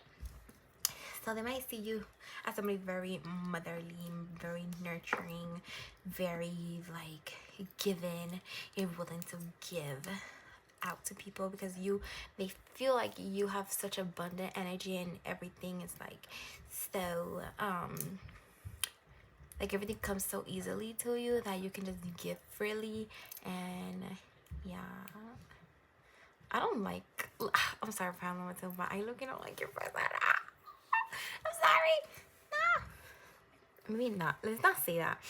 It's just, I don't like their point of view, or how they look at you, or how they look at themselves, because it's like, we're all equal, babes. Like, what? And even if you are the dragon, I'm gonna call you out, okay? Nobody's better than you. Okay, nobody is better or worse than you. We're all equal, and we all have the same tools. We just have to learn how to use them. Of course, we're not talking about material things, because of course you can't decide whether you're born a, like, lower class person and, like, Elon Musk's son. Like, that's two different things. Yeah, but in terms of energy, we can alchemize everything, and it's pretty limitless, the things that we can do. Okay, so calling this dragon out, you gotta make sure you change your mindset and know that you can manifest. Like, whatever you see in the hummingbird, or whatever this person sees in the hummingbird, they can get to this level that they so much admire and envy if they change their mindset. Like, they got the capacity. They do. They really do. Because the dragon is a very powerful being. And if you see here, the only thing that this person sees about themselves is just this, right? We're not seeing the whole picture of the dragon, because this person doesn't see the whole picture of themselves. But if you learn to alchemize your energy, then you're gonna be able, I mean, I say you, but like also your part, like the dragon. If the dragon learns to alchemize their energy, they're gonna be able to unlock all the power of the dragon. Okay? Okay. Anyways, moving on. And I said I was gonna read this, so let me read that for you. So number 28.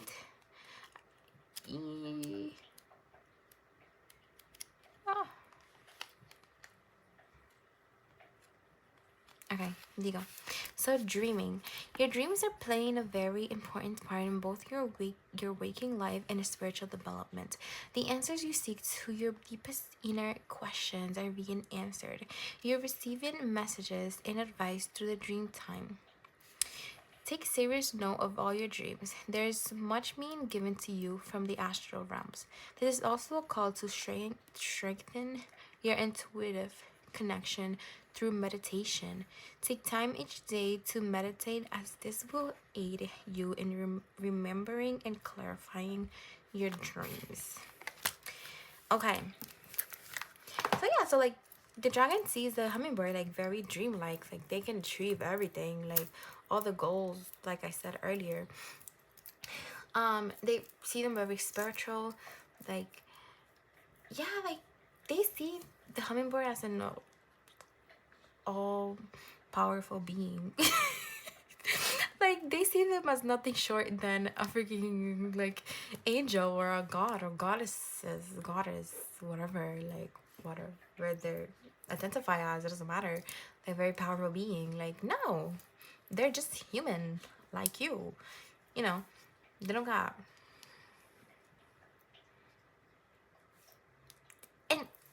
And to be fair, if we're talking technicality, the dragon can easily like burn a hummingbird. So you got the power, dragon.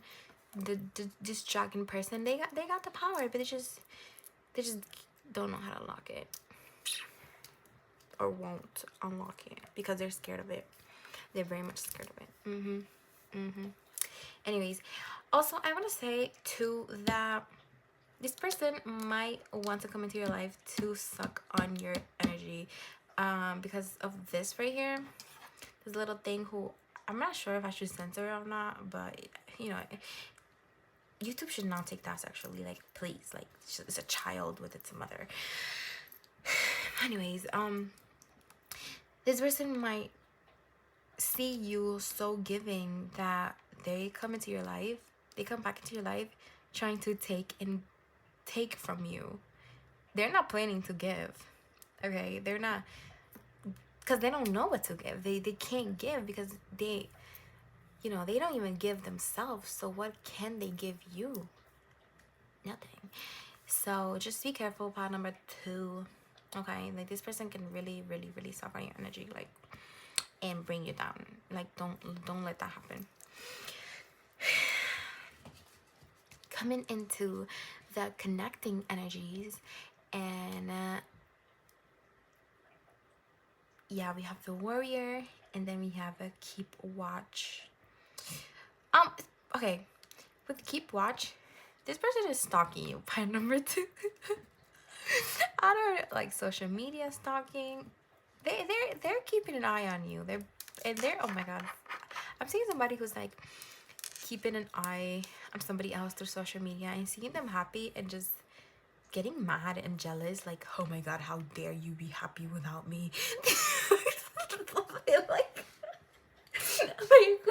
like what, like, I'm suffering here without you and you think you can be happy without me? No. What? That is insane.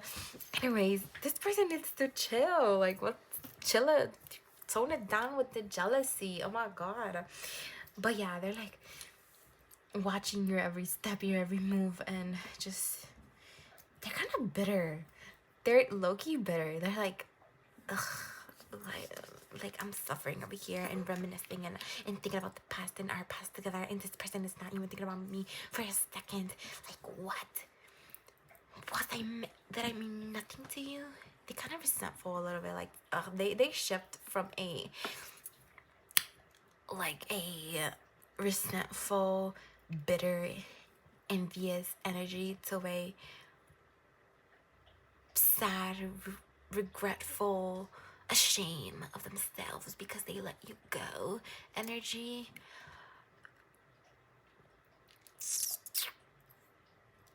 Honestly, I'm sending this person love and light, but I look feel like a little sorry for them because they really are locked into a very low vibrational mindset, and I really hope they free themselves from that, but that's not a really good look. It's not a really good feel either. Like, if the energy I was feeling earlier was their energy, they're really not okay. Like, they're they're really going through it. And yeah, I just recommend pile number 2, you guard yourself with this person. Like, really be careful. And with the warrior energy, this person feels like they have to fight for this like connection. Like, this connection is at the end of its like cycle. They feel like that. They feel like if they don't fight enough, that it's gonna end, and they're gonna lose you forever. They're trying to hold on, like trying to grip onto this connection for dear life, and like however they can, but it's slipping away, and they don't know what to do. The positive rainbow like energy that you brought into their life is slipping away, and they're sad and mad. They didn't appreciate you. Now that they don't have you, they are like, oh my god, I need this person, but too bad because they had you and they didn't appreciate you. So yeah. Yeah. You gotta, you gotta appreciate what you got when you got it. You can't just let it go and just be like, oh my god, willy-nilly, like, hi, let me back into your life so I can stuck in your energy again, because you're the only light I have in my life, because my life is too dark and I cannot bear it, and the only positive thing in my life was you, type of thing.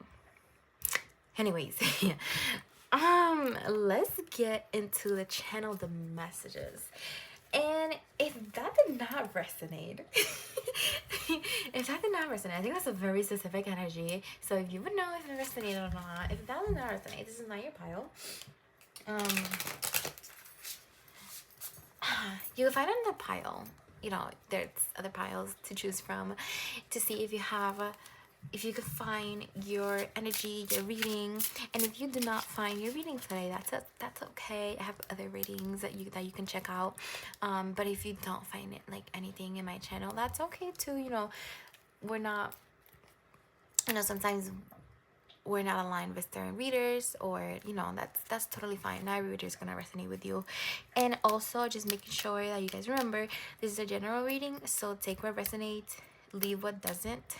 Okay, so don't take everything exactly like how I say it, because again, general reading, you can tweak it and twist it a little bit to your liking, to your fitting. But yeah, let's get into the channel, the messages. Spirit, what does pile 2's person want to tell pile 2? What does pile 2's person want to tell pile 2 spirit?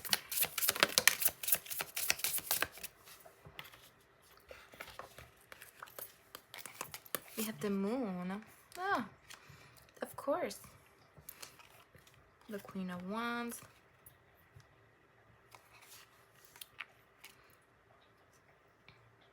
Some of you guys might have a cat, a black cat.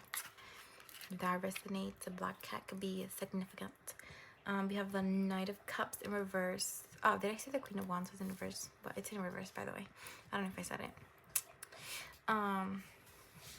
Okay, I'm gonna take a little more. So what do they want to come back?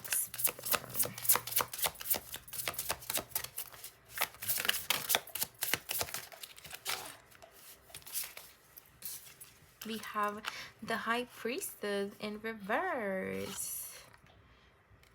And the Page of Wands in reverse. Of course. Of course. I'm already calling BS.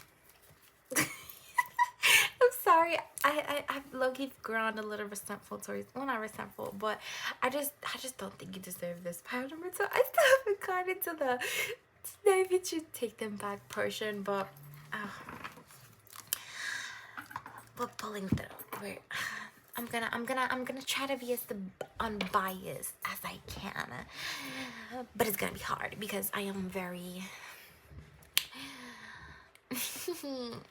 I'm very passionate about my opinions. So yeah, and honestly, I am also getting you guys are not so keen of this person either. So I'm getting some of you guys are like laughing so much with me too, like. But yeah. Okay. All right. Whatever. Let's not think about my opinion right now in this channel.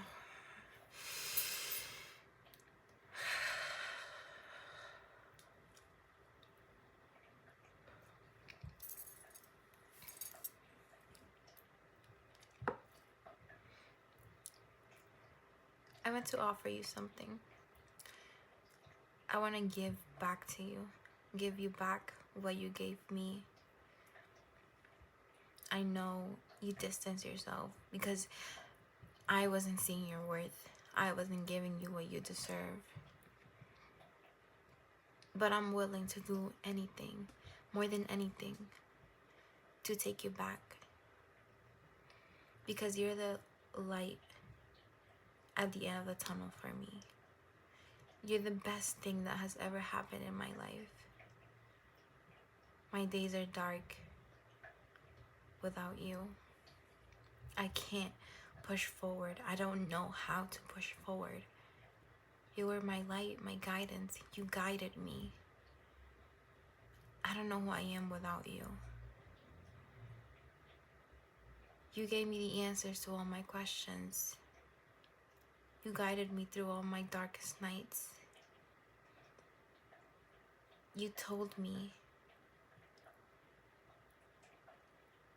your deepest, darkest secrets.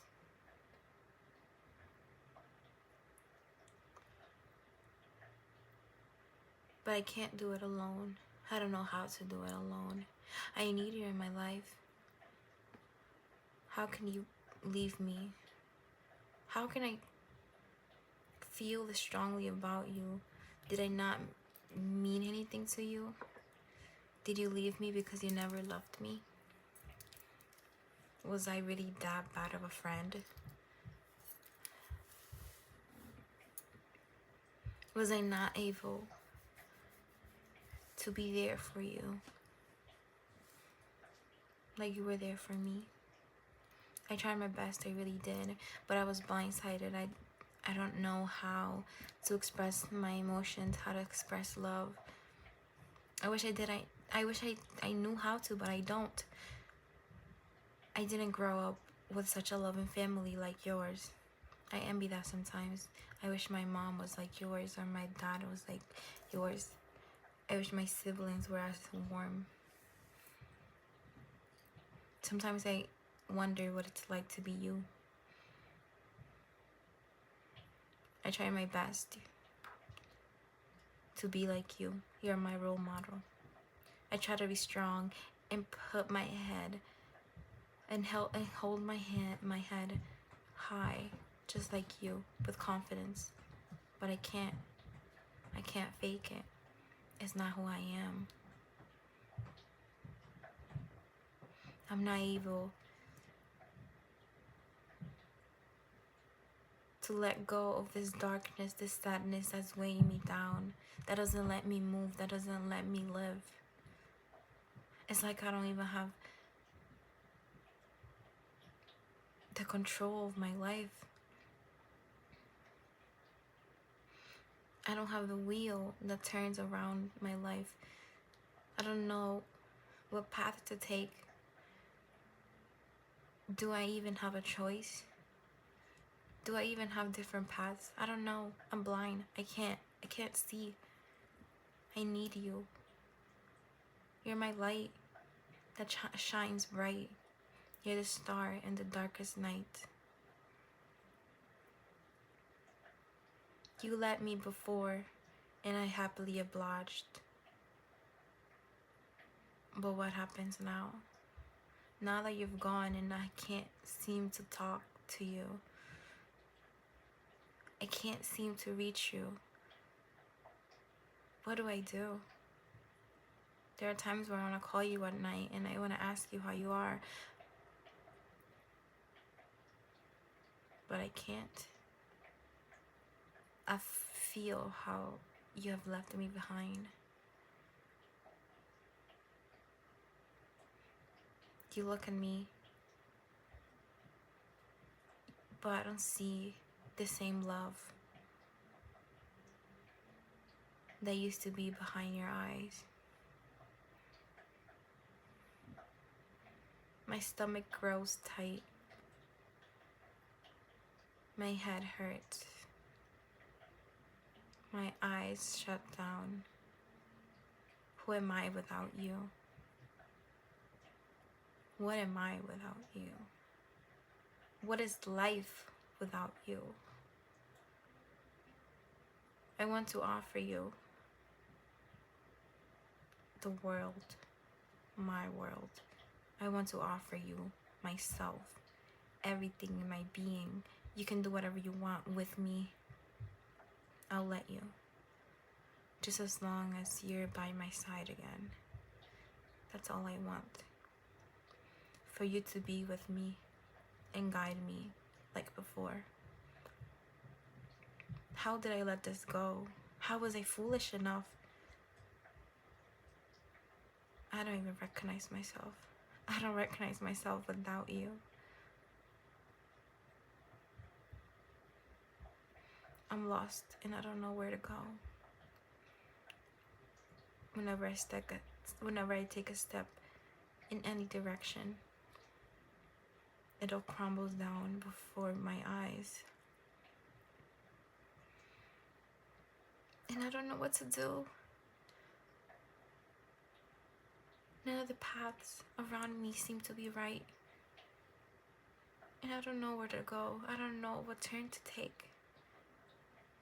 Can you please guide me? Show me the way. Show me the light. That's all I ask. Bestow down to me your wisdom. I love you. And I love who I am with you. I love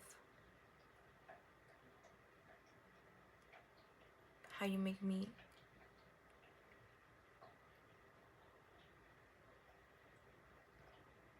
forget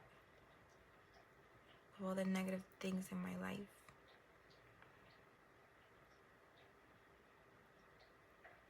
Where are you? I can't find you. Please come back. Please. Okay, so that was the channeled messages. Oh Lord. Yeah, that was a channeled message. We're gonna get into what will happen if you take them back. I'm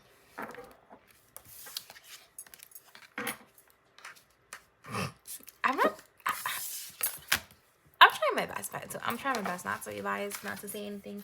I'm not even gonna say anything about that message. You will take it as you will. But I mean, you are watching my videos, so let me just say it. They clearly just want you to come. Like, they want you back for their own good. Like, they're just like, they give me like vampires energy sucker. Like, ooh. Yo, I can't make this up. Look at this. The candle. It turned off. They will put your fire out. Pile number 2. Be careful with this person. Please. Guard yourself. Look, not even my torch. I mean, my torch usually... I usually struggle with my torch anyway, but... yeah, anyways. I don't know. I refilled my torch, and, like, for some reason, like, it doesn't light correctly anymore. Like, I have to, like, a couple times. But anyways, they will turn your light off, pile number 2. Okay? Your fire, ooh, that jealousy, that negative energy into your life, that's gonna affect you, pile number 2. Please be careful. Watch out. Protect yourself. Do some cleansing. Yeah, like, I didn't even ask a question. And, like, the Queen of Cups in reverse turned around. Like, this person, like, they will turn your emotional state upside down. Like, you know, everything that you've accomplished with your emotions, that is gonna turn around. Like, this person is very emotionally immature. Like, they're gonna try to manipulate you. Like, this, it's giving... It's given codependent. Yeah. Anyways, let's see. What will happen if you take them back? What will happen if pile number 2 take this person back, spirit? Hopefully you don't. But whatever, it's your choice. It's your choice. I gotta accept this. Your choice. What will happen if pile number 2 took this person back, spirit? What will happen if pile number 2 took this person back, spirit? 6 of Wands. We have hold on, because so much nudity. Okay, we have Judgment and the Devil in reverse. I'm trying to, like, see what I can do to, like... Okay, I'm gonna get some crystals real quick, so we can... Oh, look at the seashells. Okay, I think I'm gonna use some, like, seashells to... That's a good idea.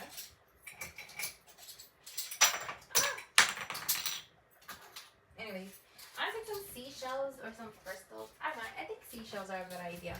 Take some seashells so that I can, like, cover the nudity. Okay. Hold on.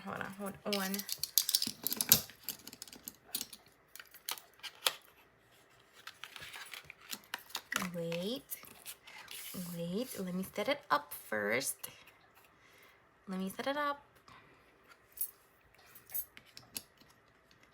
Wait, am I actually covering it? I don't know.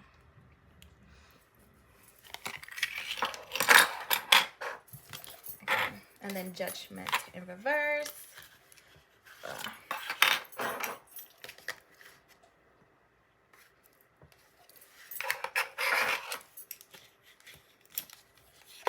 Give me a stick and pile number 2. Okay, there you go. Judgment in reverse. All right. Seashells to the rescue. Okay, we're gonna put the seashells here. Yeah, we're just gonna leave it there, just in case I need it for future readings. Okay, so yeah, this person is, like, gonna steal your energy if I have them. So if you, like, step this person back, I am getting also that you will be making a karmic contract with this person if you take them back. I think what I'm getting from this is that you guys like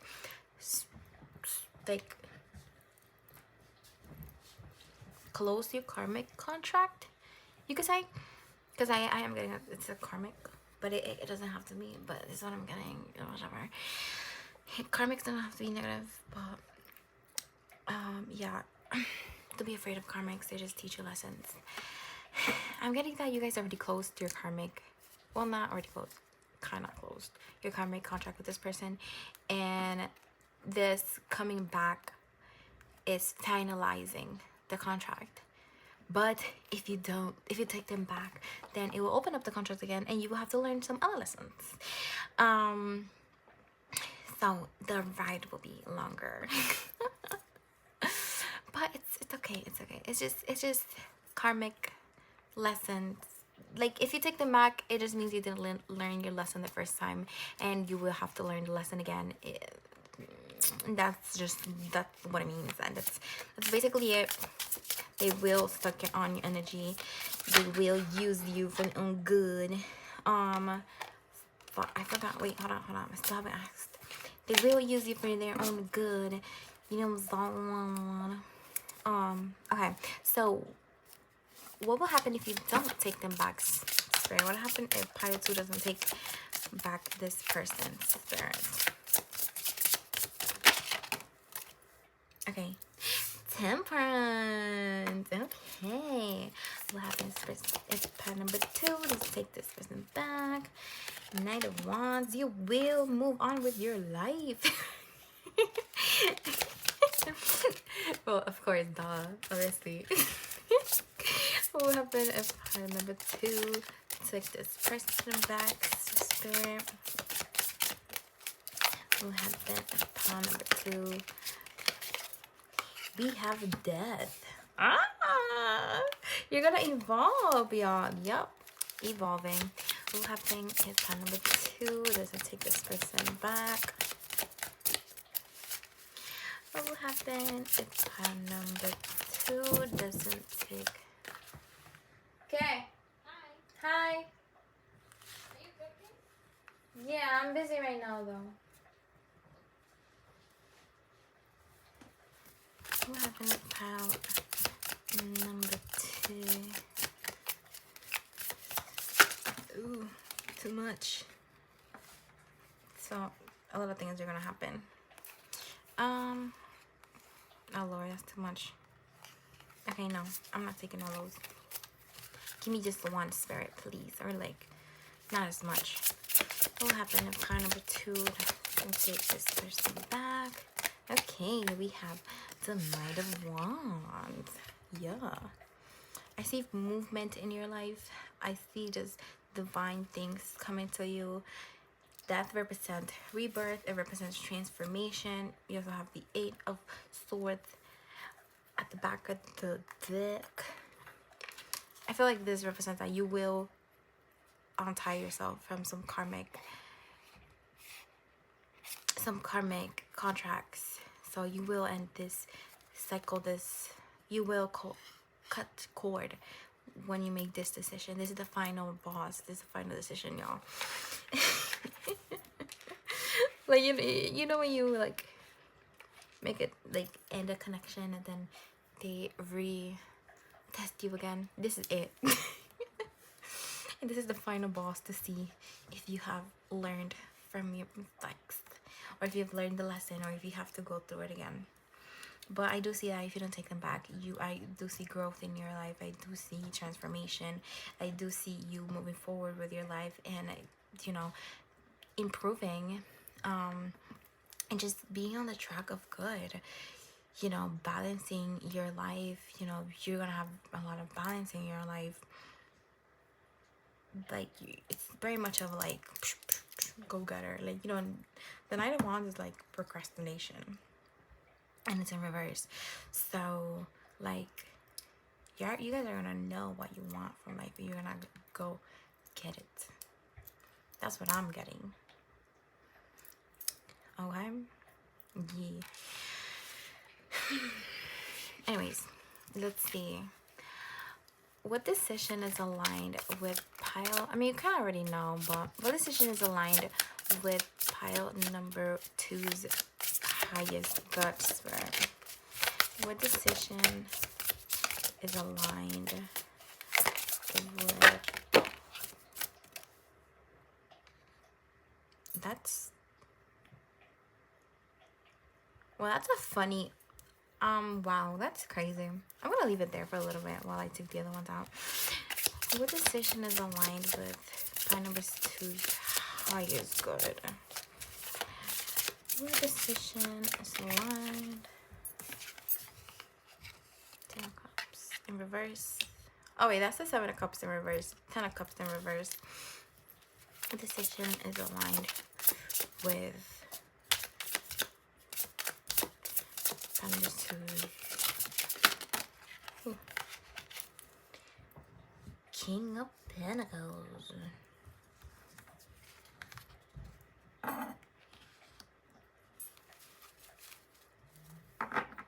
And in the back of the deck, we have the 3 of Cups in reverse. Oh, wait. The King of Pentacles is also in reverse. Y'all, I am getting... Do not rekindle this. Like, that's what's in for your highest good is not rekindling this connection. No, I don't think it's a good idea. But, I mean, if you feel called to, you know, you always have a good choice. And if you feel called to, and if you want to, you know, that just means you have... You know, there's some lessons that you still have to learn, and that's okay. That's okay. It's okay to have to, you know, learn some lessons. Lessons are valuable and essential for your growth, and you need them. Do not look down on lessons. Do not look down on karmics, because karmics are valuable and needed to grow and evolve. Okay, so the decision is in your hands, but what is, you know, if you feel ready, and you know that letting this person go is the right choice, then that's your decision. If you don't feel ready and you don't feel like you're not ready to let this person go, then it's okay. That just means you have to learn that lesson again, and that is okay. All right? Okay. I am getting that this is like a friendship. It doesn't have to be a friendship, but that's what I'm getting. Hold on, let me just make sure I don't... I don't show that here. Yeah, it doesn't have to be a friendship. That's what I'm getting, you know. Again, it doesn't have to be. That's what I'm getting. Okay. Oh God, I'm sorry for you.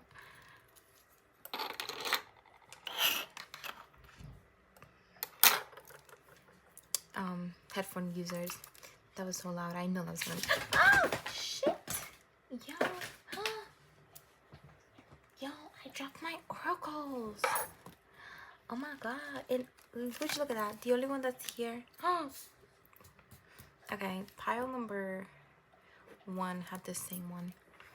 That is insane, y'all. Oh my God.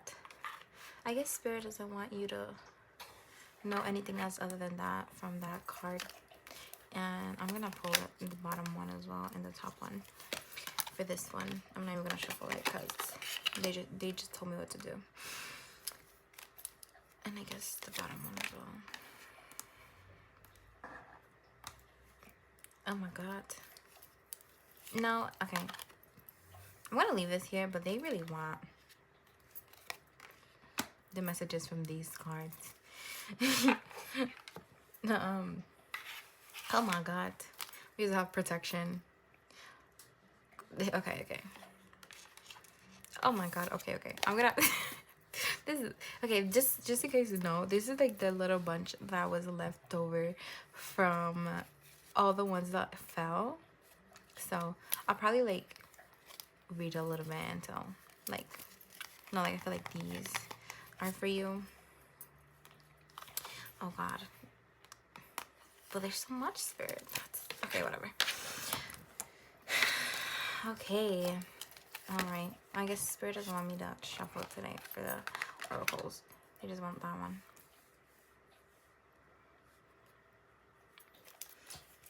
Fifth element. And then we have fire, tribal fire, sun. Okay, this is a very long, like, I mean, a very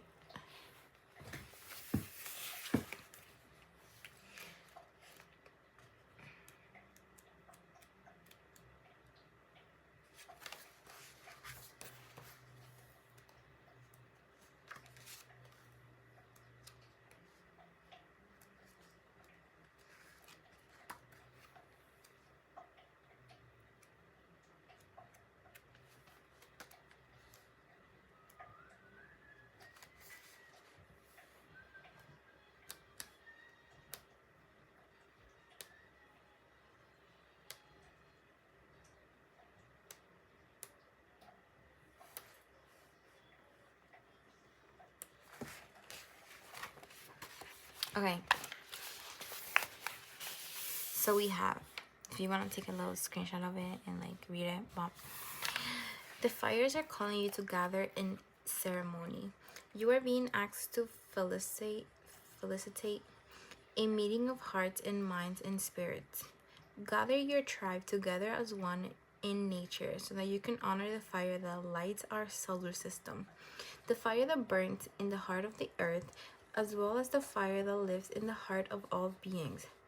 Call together your nearest and dearest and prepare a ritual so that you can pray together, envision together, so that together you can amplify the creative power of your union and of the sacred fire around you which you are gathered. Okay, and then we have the fifth element.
Okay, so we have the fifth element. If you want to take a screenshot of that.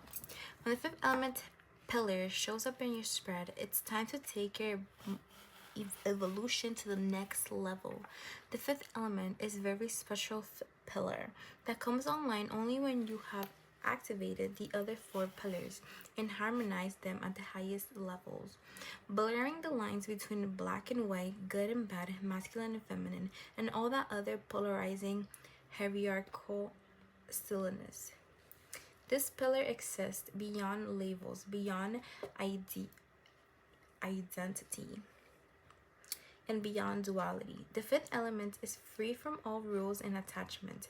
It is free of limiting constructs such as race, religion, culture, gender, and identity. The fifth element is a reminder the human spirit cannot be restricted or limited in any way.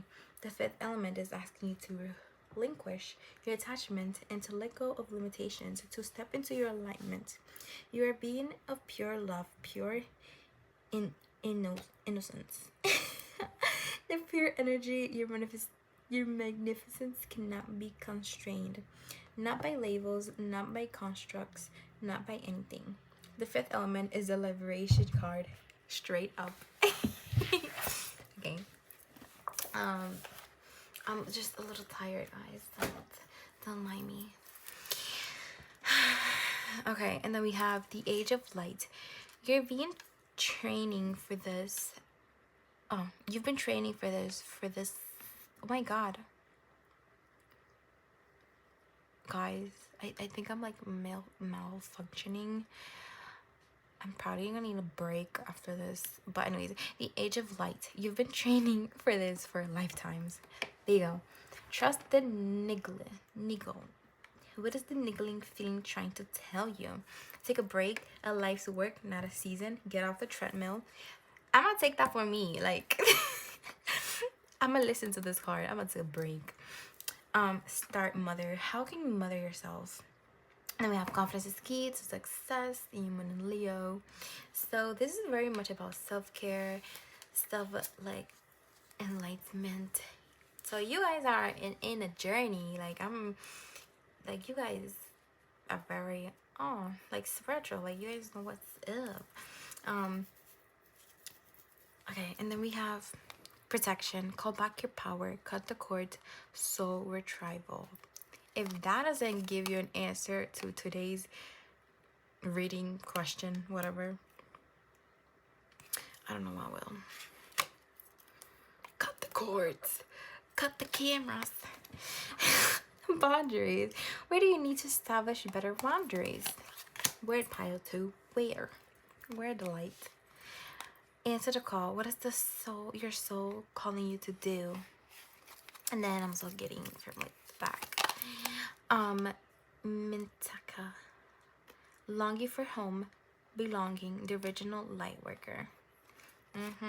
Also, you guys might like have some water placements in you, and if you do, swimming, water is just very important for you. Water is important for everybody in general, but especially if you have water placements. So please take care of your water placements and do yourself some good and drink some water regardless of your placements. Warrior woman, have you answered your deepest calling? So good measures. Don't dim to fit in. How are you dimming your light in order to fit in? Okay. I guess, okay, whatever. Sisterhood of the Rose, beauty and devotion, priestess, mystic teacher. Deep replenishment, retreat, rest, be held. Okay, problem, so you guys need some rest, like for like most of these are telling you to like take a break, rest, do some self-care, some loving love, do some journaling, let your mind rest. I'm getting that you guys listen to a lot of things, or maybe like a lot of podcasts, a lot of music. Let your mind rest for a little bit, like give yourself some peace and quiet, some silence, maybe even like tarot readings, and you listen to a lot of tarot readings, like sometimes that's not too good for you. Sometimes you just need like a little breaky break, and you're not giving yourself that. You're not giving yourself time to rest. You're not giving your mind time to rest. Okay, make sure to protect your energy. Don't let anybody just come up to you and steal your energy away. Protect it, because it's sacred and it's yours. And yeah, set some boundaries, especially with those type of people, and you know what I'm talking about. Okay, and make sure you trust your intuition, because your intuition is going to tell you who is right for you and who isn't, because it knows. Your gut knows. And make sure you don't mistake your gut for anxiety. Your anxiety whispers, intuition whispers. All right, and I quote SO Tarot. Like Madison, she's amazing. We love her. If you have not checked out ASO Tarot, you should. Madison is again amazing. trust your path. If you know you would be supported, what would you do? And let her know y'all came from here. If you do, check it out. You're already doing this. Stop overthinking. Keep facing your true north. Right. Some of you guys are like overthinking what you're doing. You might not be thinking that you're in the right path. You might feel like you're making the wrong mistakes. You're making wrong mistakes and all that. No, you just have to trust your intuition. It will lead you. It will lead you. And if you feel like you don't know where it's trying to tell you and where to go, where to take, talk to your spirit guides. They will tell you. They will gladly tell you. And they will always listen to you. They will always tell you what's good for you. Okay? And I'm making a silly voice because I don't know. Maybe some of you guys have some like grandparents, great grandpa, great grandma, great parents, ancestors. That's like telling you to reach out to them because they miss you. Anyways, the initiation, rite of passage, crossing the threshold. Right, because you're right there. Keep pushing. You're right there. You will make it pile number 2. And answer the call. What is your soul calling you to do? Well, pile number 2, I really hope you enjoyed my reading. If you did, please give me a thumbs up. Please let me know down below how it resonated. Let me hear it. Let me hear about your situation, what's going on, how it resonated, because that helps me a lot, because sometimes I can be like lost and I don't really know like if it's resonating or not. But then when I like read people's comments, then you know I know if it's right or not. Yeah. Anyways, I also have my social media down below. I have some information about me if you wanted to know more about me. I have my nail page as well, my personal page, and I did my nails, by the way. So if you like them, I need a fill, but it's okay. If you like them, you can check that down below. What else? Oh yeah, if you feel called to, I'm not, you don't have to, but if you feel called to, I have my Cashapp down below. If you want to give me a tip, a little tip, I would appreciate that. But of course, you don't have to. I understand.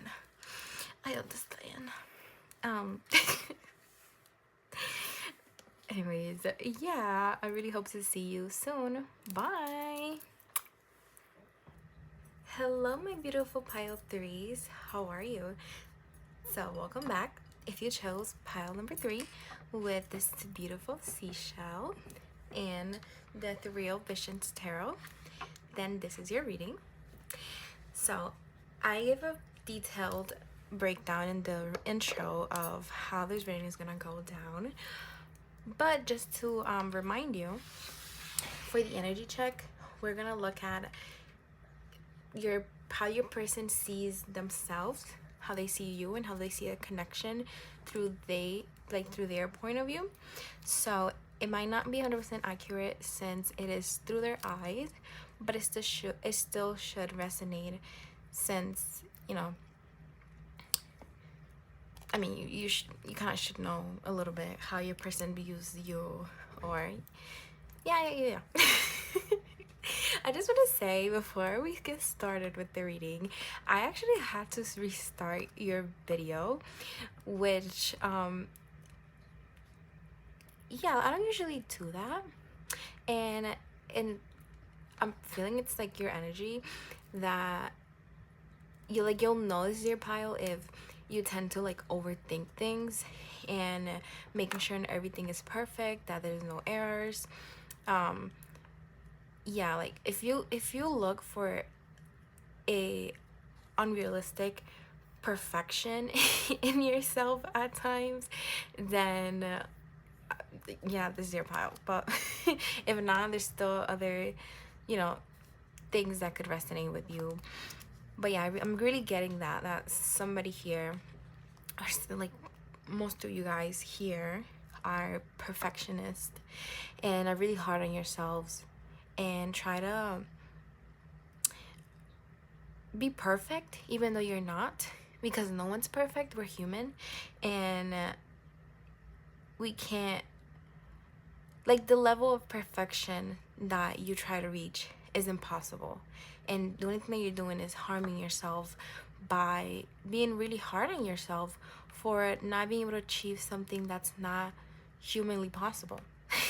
You know, we all have our shadows, we all make mistakes, you know, and who determines what perfection is? You know, I think perfection is very objective, subjective, I don't know. You know, like I'm over here thinking when I'm saying my words, how I'm laying out my, like, the cards. Yeah, it's a very doubtful, like, you kind of like doubt yourself at times.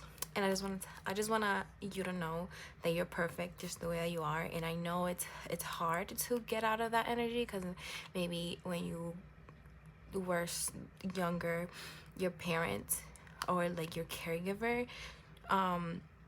told you, like, had those unrealistic expectations for you, and maybe just didn't yeah, like, didn't really praise you if you didn't get a perfect, like, score or something. If it wasn't perfect, then it wasn't praiseworthy. So maybe that conditioned you to think that anything else other than 100% is not okay. And honestly, I want to take a deep breath with you guys, because holding your breath so much and just, yeah, because I get the feeling that you guys just sometimes not even talk, or when you do talk, you kind of get shaky, because like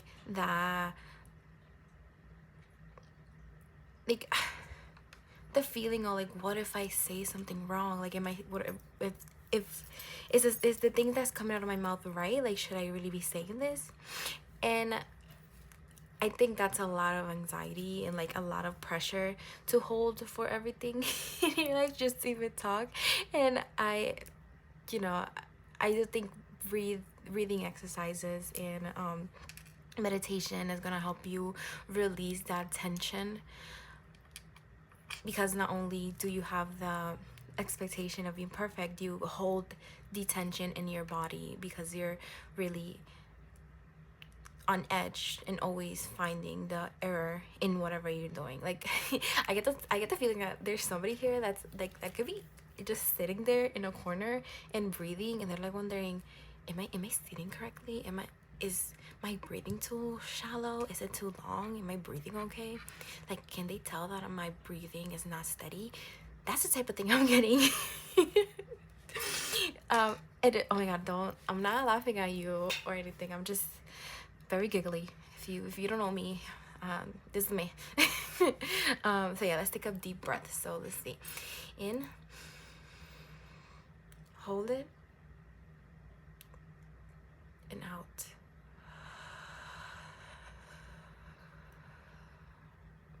Okay, if you want to do that one more time, you can.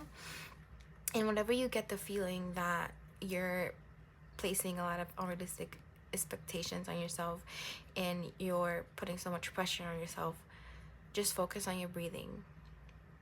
And the fact that you breathe it's just evidence that you're just a human. And yeah, I hope that helps. But let's get into your reading. Sorry about the rant. Like, just, I feel like some of you feel called out, like, oh my god, like but it's all with love and light, you know. I really care about you guys, and I want the best. And yeah, and I don't think, like, I wouldn't want to have so much tension all the time, you know. And I think that's not a way to live, you know. But yeah, let's get into the reading. So let's start with their energy and how they view themselves. So it's your person. They view themselves as the wheel. Then they also have card number 70, rise up. Okay. And then they have card number 33. And then for you guys got the horse, but interestingly enough, wait, interesting enough, you guys had two cards come out for you, and it came out under the horse, so that was like very interesting. I think you guys were the only ones. Yeah, you were the only ones that had or well got two spirit animal cards. So they view you as the horse, and then the other card that came out was the fox. Just for anybody who's not looking or just listening. But then you have Let Go, card number 28.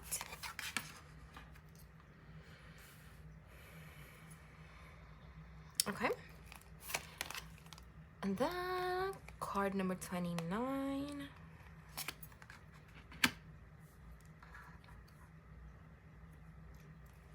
And then for the connecting energy, so how they view this connection, we have the Pilgrim, card number 20.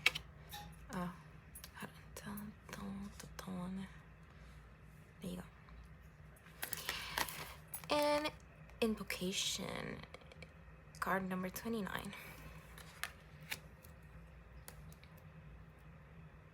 All right, so let's start.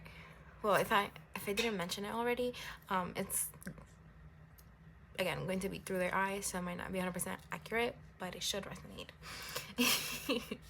I think I did, but I'm just making sure because I recorded it again. Like, this is my second time recording it, so I'm not sure if what I said that the first time or the second time. And yet again, here comes the double thinking. So yeah, I do think meditating and learning to go with the flow and like letting go of control is gonna really help you. Yeah, so back to the reading. So with your person, they are represented by the whale. So what I really got from the whale is that they're the type of person that seems to put up kind of like a strong front, and deep down they're very like sensitive and emotional. And if you think about whales,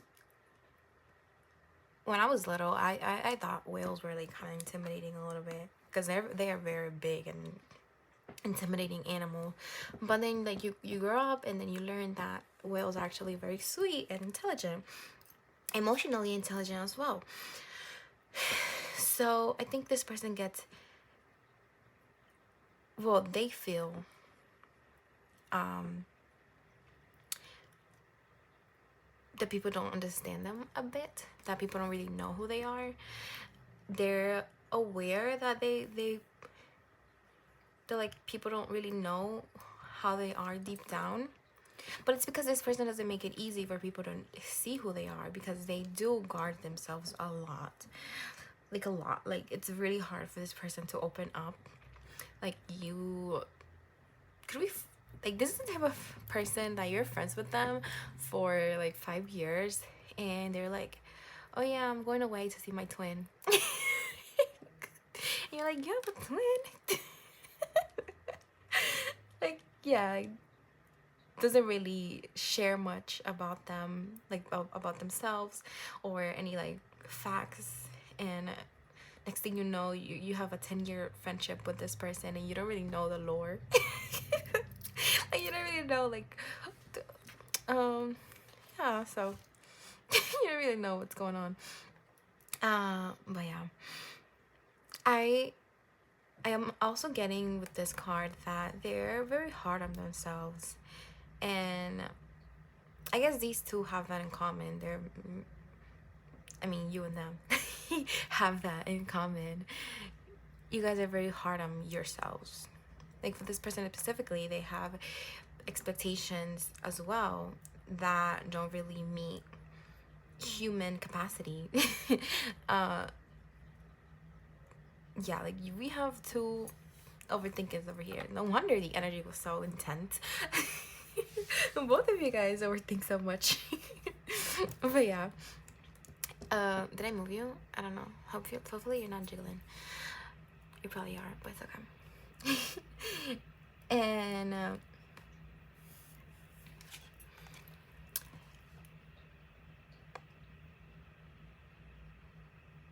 what I'm getting is that this person is the type of person that likes to seem very wise. Like, they like when people see, like, look at them and think, oh my god, that's a very wise person.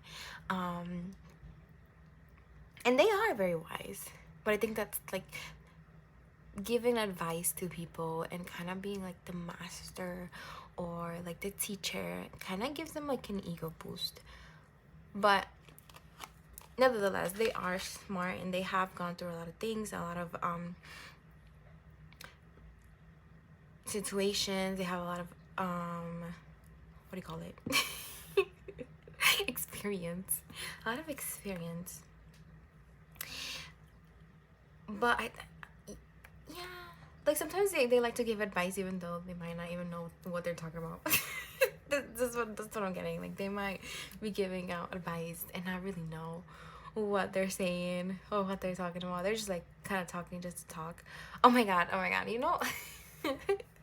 So since this person doesn't really talk much about themselves, they talk a lot. They are kind of a jobber, but they don't really talk about things. They don't really talk about themselves. They just talk about like not irrelevant stuff, but just trying to like give people like advice. I don't know, like they kind of need that for their ego. It gives them a little ego boost to seem so like mysterious and wise. Gives them that like ego high. They think they need it, and it's mainly because this person feels lost. They don't really think, they don't really know like what to do with their lives, to be honest with you. Like, they kind of know what to do, but it's what society has told them to do. But they don't really know what they want or what they're like. They're just really just going with the flow of what they're supposed to want and like and have. So this little, you know, play pretend of this wise master, it's just, you know, a mask to not show people that they're truly just lost and don't know who they are. Like, if you, well, I was gonna say if you ask this person who they are, they're not gonna know, but they would lie. They would lie to you. They would just make something up and kind of just make themselves seem like big and secure about themselves, but they're not. Like, this person is very like ego driven. And again, I know like society has this view on the ego that has like, that's this negative thing, but no, it's not bad 100%. You know, our ego protects us. It makes, you know, it gives us fears because it has gone through stuff and doesn't want us to go through those stuff again. It doesn't, you know, it's protecting us. But yeah, I also get like this person is a type to be very materialistic, to flex, quote unquote, just flexing their things that they have. Like, maybe they post a lot of things on social media, like, oh, like this car I bought, new car, a new bag, new shoes, and like all this money. Like, yeah, and all of this is because they don't feel complete. Like, they don't feel okay with themselves. They feel empty, if I'm being 100% honest with you. Sorry if you hear the little zzz, don't mind it, but they really don't really care about those things. Like, there are people who are materialistic that actually care about the things that they buy, they kind of have that emotional attachment to it, but this person doesn't really have emotional attachment to any other things that they try to flex and try to portray. They just think, oh, this is what people consider successful, so let me show people that I am successful. Because this person doesn't feel successful, because they don't know what success looks like to them. They're kind of trying to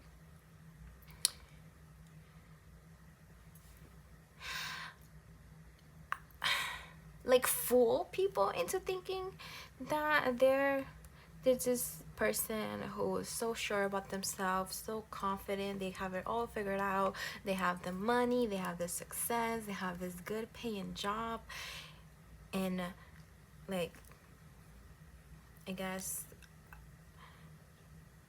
I was gonna say like a partner, like an attractive partner, but I don't know if like, anyways, let's not get into that right now. But yeah, all that is to fool themselves, not the other person, not other people, not their followers. No, it's for themselves, because they think, well, they might not, most likely don't know this consciously, but by them fooling people, right, and getting that validation, they think they're gonna feel better about themselves, but they're not. They're really not. That's not a way to feel their soul, to feel their heart. And it's empty. it's I don't want to say it's empty, because like like, this is not a bad person. It's just like a lost soul, I think, that just doesn't really know like what they like, or yeah, I guess they got too deep into societal norms that they lost track or sight of who they really are in their path, and they're not really questioning it.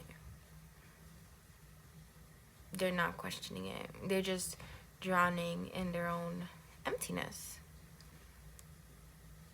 and just not talking about it, not complaining, because I don't think this person has ever known actual fulfillment, so they don't have anything to compare the emptiness that they have to anything else.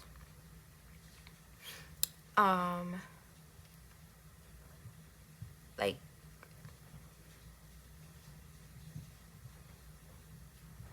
now I'm thinking I'm being a little hard on this person. But I'm just, this is just what I'm getting. Like, it's not me, guys. It's just I'm channeling.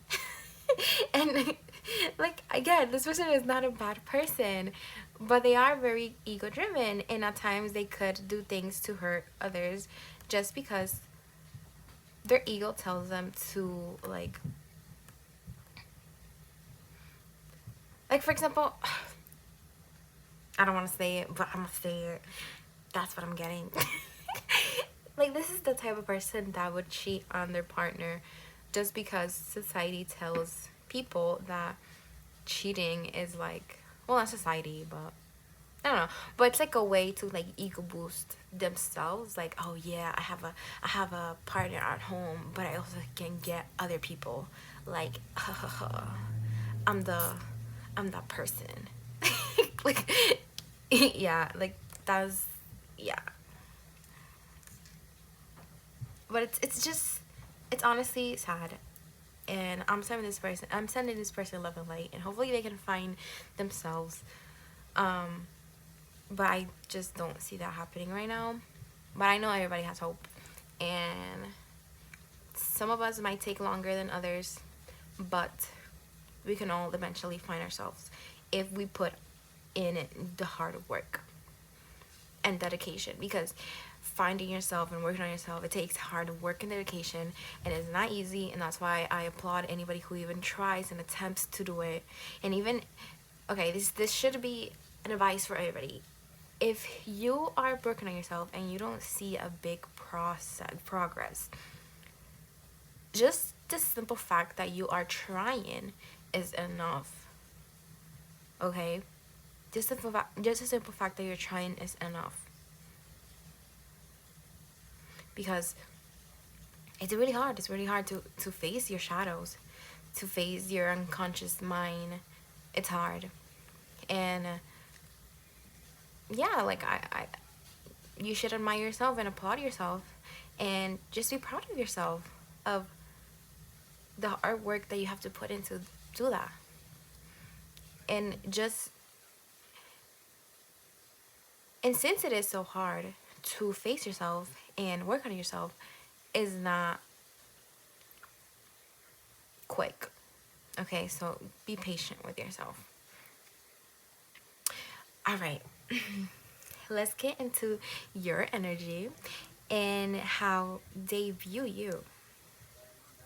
All right, so they view you as the horse, but also the fox. So when a card comes out like that, like underneath another, like I see that as like the hidden, like the, like this is what somebody portrays themselves as, but this is what the other person actually sees, like what they see underneath the mask. All right, so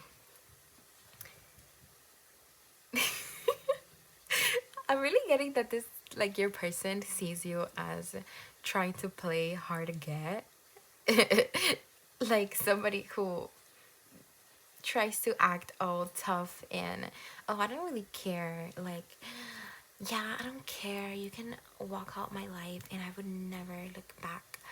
But this person, even though you're like, this is what they're seeing right away. Even though you're supposedly looking away, right? Because like if you look at the whale, they're looking back, and the horse is supposedly looking away, but then they're seeing the fox is looking back at the whale, you know. So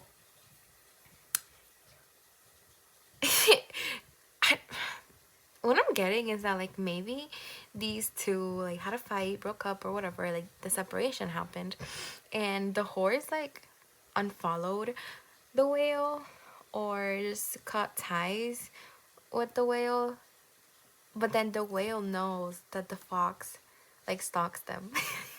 That's what I'm getting. Like if you stalk this person, or if you watch their stories and stuff like that, they know. They know you see it. They know it's you. I'm also getting like they might know you have a fake account, and they know like the username of that like fake account or something. Oh my god. If these two were together, like if you guys were together, for some of you, like the whale might have checked your phone. It might have seen like your fake account. That's very specific. So take it or resonate. But yeah. Oh my god, I forgot about the signs. So we have water energy and earth energy with the whale, horse, and fox. So water, Scorpio, Cancer, Pisces. Earth, that's Capricorn, Taurus, and Virgo. We also have 33, so that's Gemini, Libra, yeah, and like you have Scorpio again with this 8, but I'm getting a lot of like fixed energy too. So the fixed signs are Scorpio, Taurus, Leo, Aquarius. Yeah. Okay, there's also Sagittarius here with like the repeating 9. So this person sees you.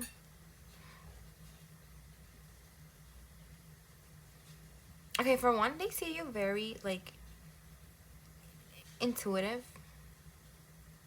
but they also,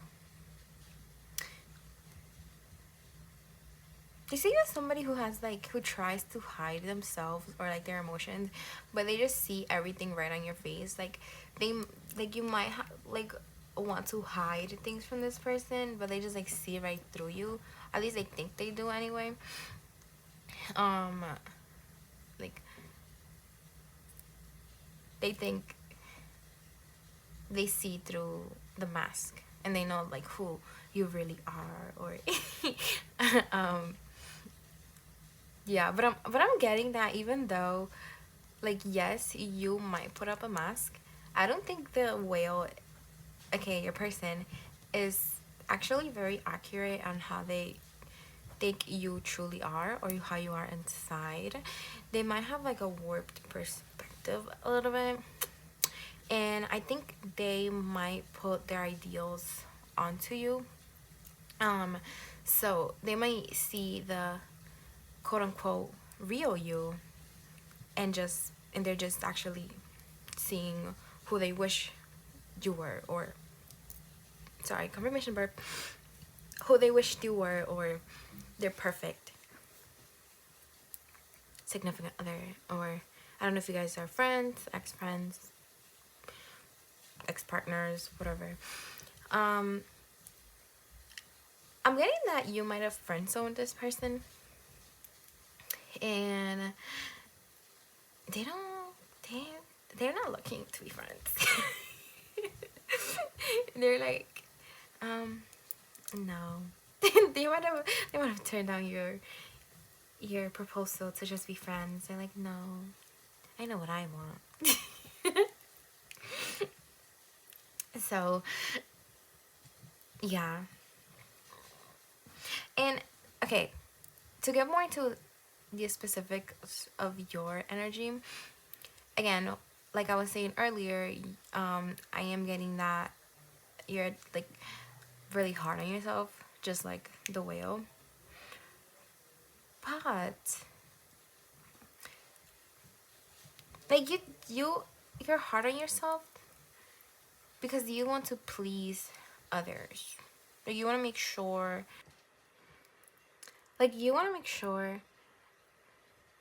you're not bothering anyone. Like for you,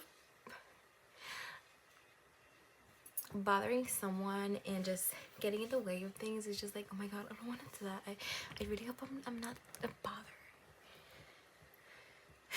Okay, and I'm gonna call you out a little bit, pile number 3, because I feel like you at times might look down on the whale, your person, and just say, oh no, they don't really know what they want in life. They're like ego driven.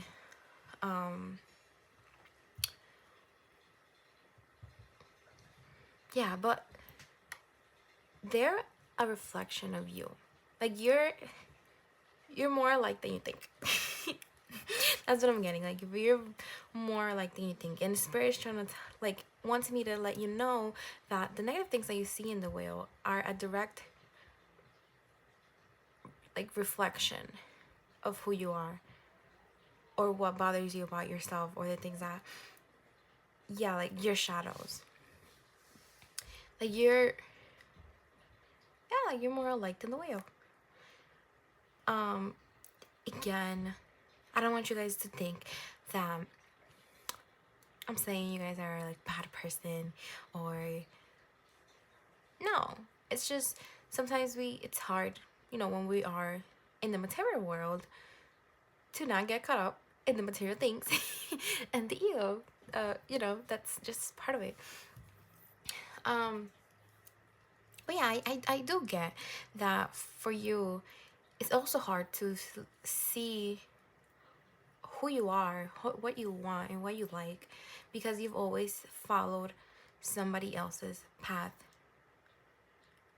or like a path that was pre-laid out for you. Okay, it might have been your parents. So again, with the thing I got earlier of like somebody who might have not gotten praise if they didn't do certain things right, you might have been so conditioned that even in adulthood you like don't even try to just even like lose track of the path that they laid out for you, because you know you want that validation. Okay, so you might have not learned how to feel validated within yourself. So maybe for your whole life you've kind of looked for external validation.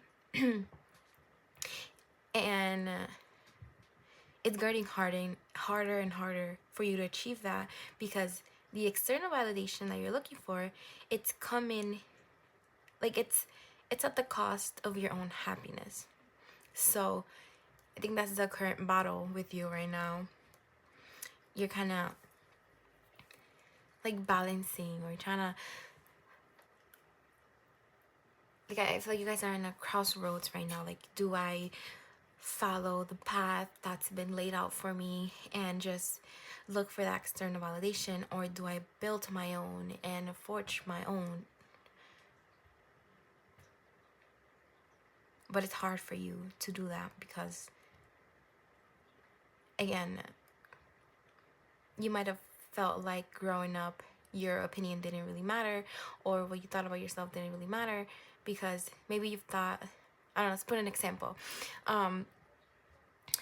Maybe you thought a shirt or a skirt or some pants that you wore growing up were like really nice and you really liked it, but then somebody told you that it wasn't cute and that you should take it off, and that made your emotions and feelings very invalidated, because it's like, oh, I actually like that shirt, so does it not matter if I like it? Do I have to take it off because that person doesn't like it? Type of thing. I don't know if that's a good example. But you get my drift. Yeah. So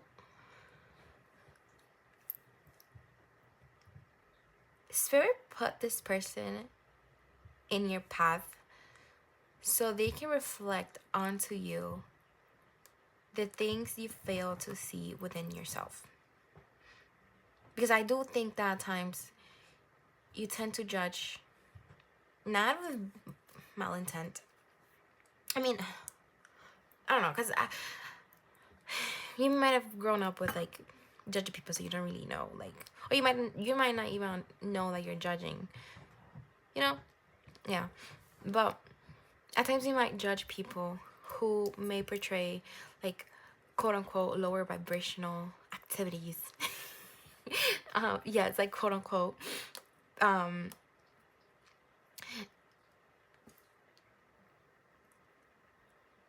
But then it's just a way for you to ignore your own shortcomings. So the things that you look down on are actually internal battles that are going on within yourself. And I do think you're realizing this, and it has been a shock to you how similar you tend to be for like the people that, because I do get like somebody who's you, like I get somebody who's very like aware. For example, you might be into psychology, so you might like psychoanalyze people and be like, oh, this person doesn't know what they want because growing up nobody told them that they had the free will, or like they are materialistic because they're looking for that happiness outside of themselves. So you might like psychoanalyze a lot.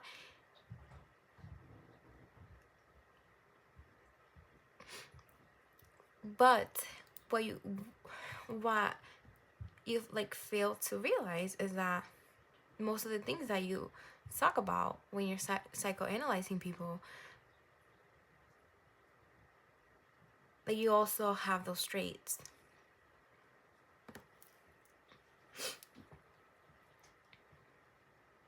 Like I feel like something that you might not like from the whale is that they are very materialistic, and they don't really know who they are, and they don't have a sense of self.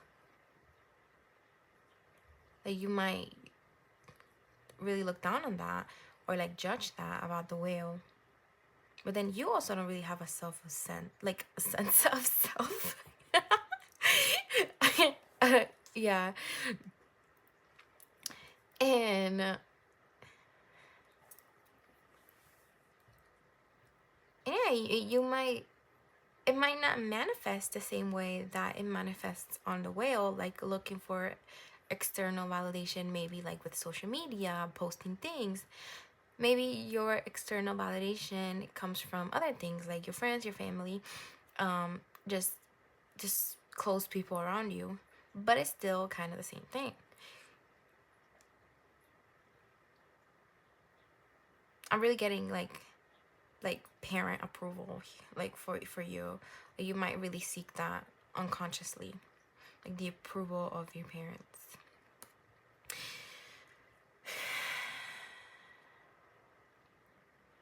Okay, so let's get into how they view this connection.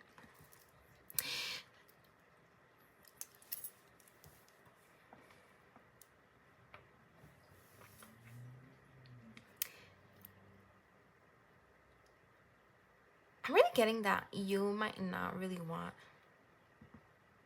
commitment, or like I'm getting like a fleeing type of energy that you, again, you might have friend-zoned this person, or yeah, just like broken up with them because they seem too serious. On the other hand, this person really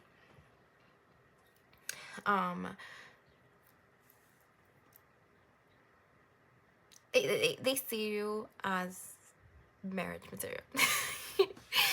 Husband material, wife material, marriage material, however you want to put it.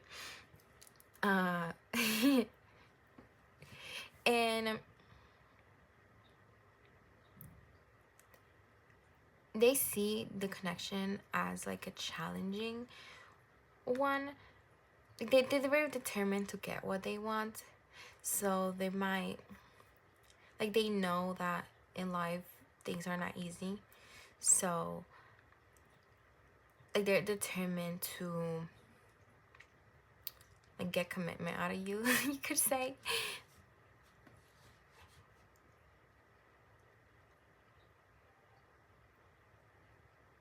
But yeah, so they might see this connection as something that's not at the moment very stable. It might be very like on and off, but they're like determined to make it whatever they envision for it. Like, I'm getting that you're everything this person prayed for. Like, I'm getting somebody who would pray to like God, or like, you know, whoever they pray to, like about a perfect partner or like the perfect person, and they think you're it. Like, they think you're the, like, their blessing, I guess. Just the manifestation of their prayer. I think that you're like heaven sent, and that they shouldn't let this opportunity pass and really work for what they want, which is commitment.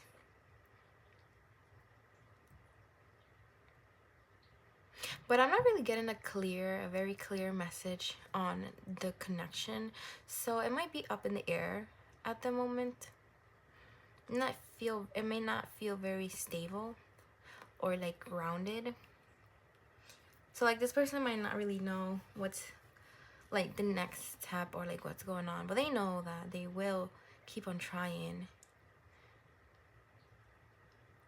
because they have a dream and a plan, and you're part of that plan.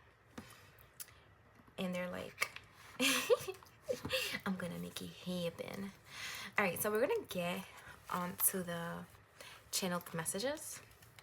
If that resonated with you, then you found the right pile. If it didn't, you can check out another pile. And if you don't find anything within those piles, you can check out another reading of mine. Or, you know, sometimes we don't connect with certain readers, and that's okay. That's totally fine. But if this is your pile, then keep watching. We have some more juicy details coming up. I have to say though, like, I just want to put it out there. I mentioned there in the intro, but this is a very long reading, so if you want to put the play speed a little faster or something, or yeah, like I know it's not everybody has like 1+ hour available to just listen, and you can also like listen to this in the background while you do something, like you wash the dishes or you drive, or I mean, that's what I do. I honestly love watching tarot readings, and I just play them in the background and I love it. But anyways, Spirit, what are the channeled messages for pile 3's person? What do they want to tell pile 3, Spirit? Oh, they're eager. I'm getting like this, like you probably cut communication with this person, and like there's a lot that they want to say to you. Like there's a lot that they want to try to say to you, because they think they haven't gotten the opportunity to, or like things that they think might work to get you back that they haven't gotten the opportunity to say. They're like, oh my god, let me in, please. I have so much to tell you. We have so much potential. Why do they want to come back, Spirit? Why does pile 3's person want to come back? Why does pile 3's, okay.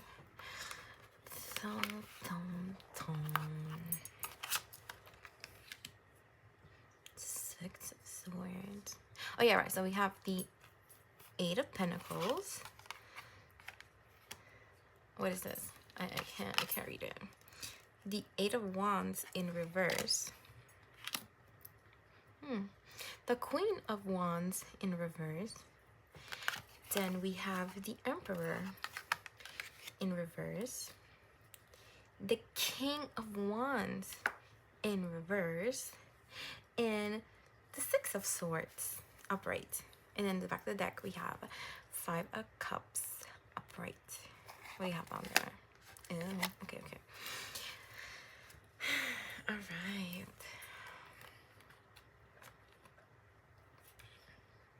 Yeah, I just want to say, like, don't get scared about the reversals. Like, reversals are not bad, guys. Like, I think reversals have like a bad connotation to them, but they're not. Like, they just provide a little extra information about the car.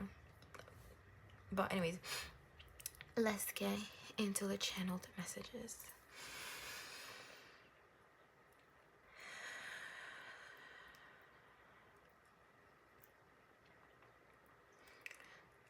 I've been working on myself. You told me I had to fix some things about me, and I'm trying to fix them because I love you and I want to build with you. I want to do everything in my power to make sure that you get the happiness that you deserve. I want you by my side. And I know we're meant for each other. When I see myself in the future, I only see you as my partner, my wife, my husband, partner, you know, non-binary, material, like, marriage thing.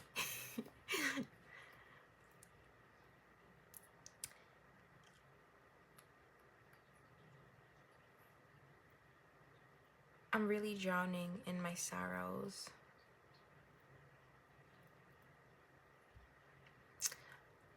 I don't know what I did wrong, but I know what I can do to do right, to do this right.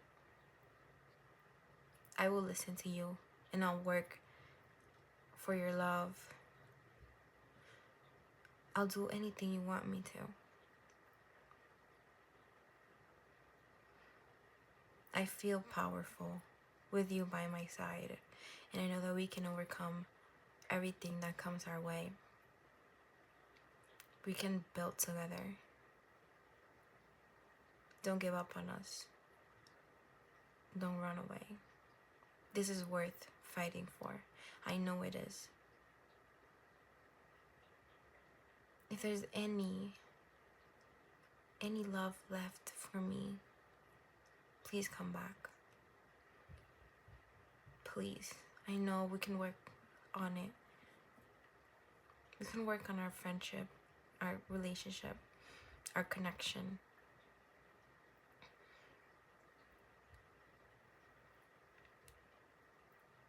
I'm willing to climb a mountain barefoot if it means I get to have you back.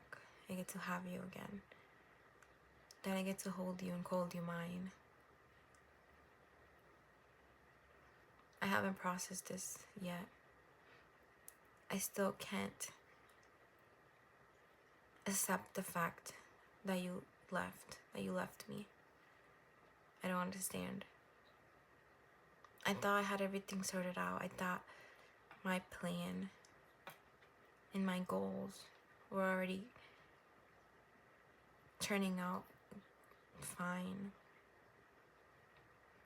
Even though this is a bump in the road, I know we can keep on going. We can keep on building. We can be together. Just let me in. Let me love you. Let me be the person that you want me to be. Tell me what you want me to be. I'll do anything for you. If I have to reshape myself and be reborn again for you, then I will.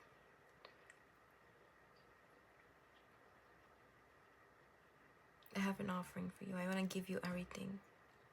If you need something, just let me know. I will give it to you. If you want a gift, I will buy it for you. I have no problem spending all my money and buying you everything that you want to prove myself to you. That's how much I love you. Alright. Oh, so that was the channel to message. I gotta say, pile number 3. The words kind of felt empty to me. Like, they just felt like words and just what they thought they should say. And not what they feeling. This person, like the whale, feels very emotionally unavailable. Like, they're not really connected to their emotions at all. Well, not to say at all, but yeah, they're not very connected to their emotions. And yeah, like, it kind of just felt like what they thought would convince you or would actually make it work. Like, it kind of felt a little manipulative. Like, oh, I know this is gonna get her. Oh, them, him. So let me say this. So if you felt a little manipulated in the past, I am validating your feelings. Because you're correct. They are a little manipulative. I'm not gonna say a little. I mean, I don't have a full picture of what's going on. But they do feel like they just say things because they think is the right thing to say, or they think that, like, might get you down on your knees, or like, oh, this is really gonna get her type of thing, you know. Again, I said her, but you know, you could be whatever, he, she, them, doesn't matter. Everyone is welcome here. But yeah, it just slips sometimes, because I do get like a more feminine and masculine energy, but again, it doesn't really have to be that type of, like, it is not that type of, like, masculine or feminine. Is more so receptive and like proactive energy. Anyways, back to the reading. So we're gonna ask Spirit, what will happen if you take them back? So Spirit, what will happen if pile number 3 takes this person back? We have Death. Oh, sorry.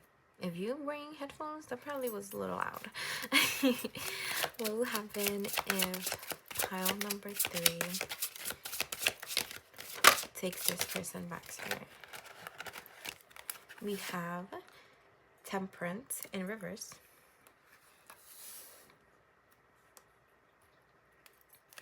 Alright. Spread. What will happen is pile number 3 takes this person back. Lord, what?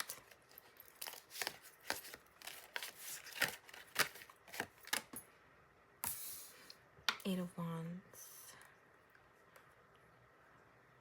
I mean, Two of Wands. You might be in your head a lot about this person. Like, you might be overthinking things. You might be thinking, oh, should I not have done the decision that I made? Da da da da da. Okay.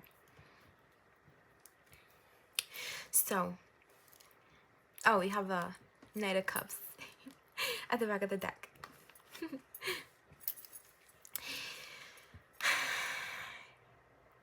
If you take this person back,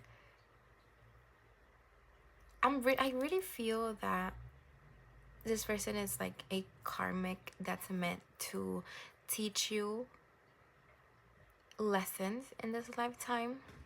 It's here to reflect back onto you the things that you need to like work on yourself. So if you take this person back, I do think that your learning experience is going to keep on going. So you, like, with what happens with karmics is that you have a karmic contract with a person that will teach you and give you karma, right? It's gonna like, this is a very like vague explanation, but just so you can kind of get the hang of it. But basically, when you have a karmic contract with somebody, they come into your life and they teach you things. You both teach each other things that are necessary for you to evolve into the highest, like your highest potential and what you came here to rise to. Okay, so when you, let's say you have a karmic partner and you break up with them, and that's supposed to signify you learning the lessons and like basically just ending the contract with them because, oh, you already learned something. But if you go back with that person, then that just means that you have yet to learn fully the lessons that they were meant to teach you, and your karmic contract extends. That's, yeah. So if you go back with this person, that just means there are still things that you need to learn. And again, I don't want you to think that karmics are a negative thing, because we all need karmics. We all need them to learn stuff, because without them we won't grow. Well, we will, but you know, they help us to grow. Okay, there's nothing wrong with just learning from each other. But yeah, you will keep on going with this process of learning and evolving and learning that lesson. I am getting that it will kind of delay you. It will delay other blessings that are gonna come into your life, like other opportunities that won't be able to come into your life because you don't have the space for them because you are with this person. Because for you to able to receive new things and new blessings, you have to clear the way for them and you have to make the space for them. And I do think that that's gonna like put a hold on the things. They will come to you. They, of course, what's meant for you will always find you. But it's up to you if you want to like speed up the process or delay it. Okay. And with the Knight of Cups here at the back of the deck, I am getting that there's like another counterpart that's coming your way. And going back with this person and giving them a second chance is going to delay this person. But again, everything that's meant for you will always and eventually find you. It doesn't mean that if you take this person back, that you won't get the blessings, or this person won't come to you with your other divine counterpart. It just means you're not ready yet to receive those lessons, because those blessings, because you have to finish learning those lessons. Because for you to receive this new love and these new opportunities, you need to be in the right energy. You need to match with them energetically. Okay, so let's see what will happen if pile number 3, hold on, not yet, doesn't take this person back, Spirit. What will happen? Oh my god, the card flew. Oh my god. Okay. Oh my god, what happened to it? Oh my god, so I had oh, there you go. Okay, I was able to pick it up. But I had a little some tweezers here, because sometimes when I drop a card, I can't pick it up because of my nails. I can pick it up here because I can just do this, but when it's in the floor, I can't get into them.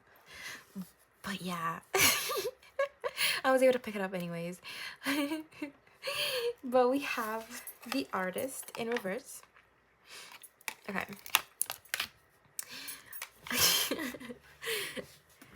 What will happen, Spirit, if pile 3 doesn't take this person back?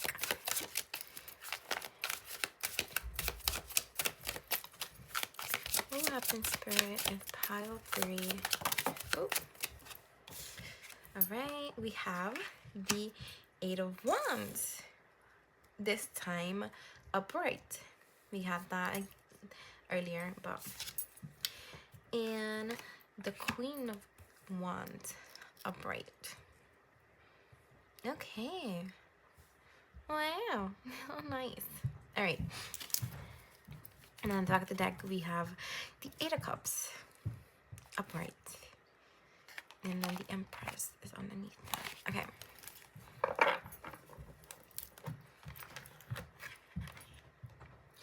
So, what will happen if you don't take this person back?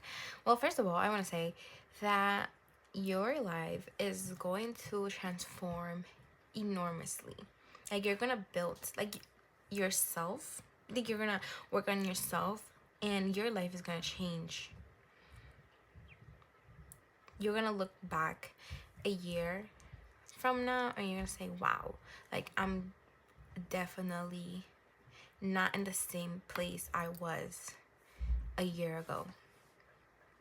Okay, I am getting that you're gonna be more passionate. You're gonna find your passion. Okay, so you're gonna come into this Queen of Wands energy, and we were saying before in the energy check, at this time you don't feel like you know what you want out of life, or your passions. You don't really know what they are, because you've always followed somebody else's view and passions. But you're gonna be able to find that. You're gonna be able to find your path, and you're gonna find what truly lights up your fire. Okay, the Queen of Wands is a very passionate, sensual queen. Also, I'm getting some of you guys might have trouble with connecting with your sacred sexuality. So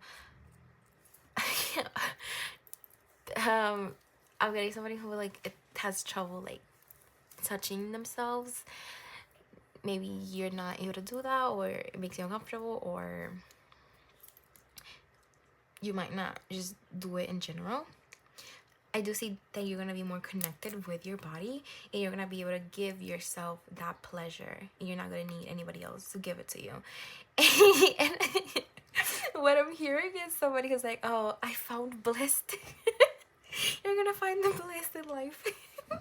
You're gonna be like, oh, this is what I was missing all these years.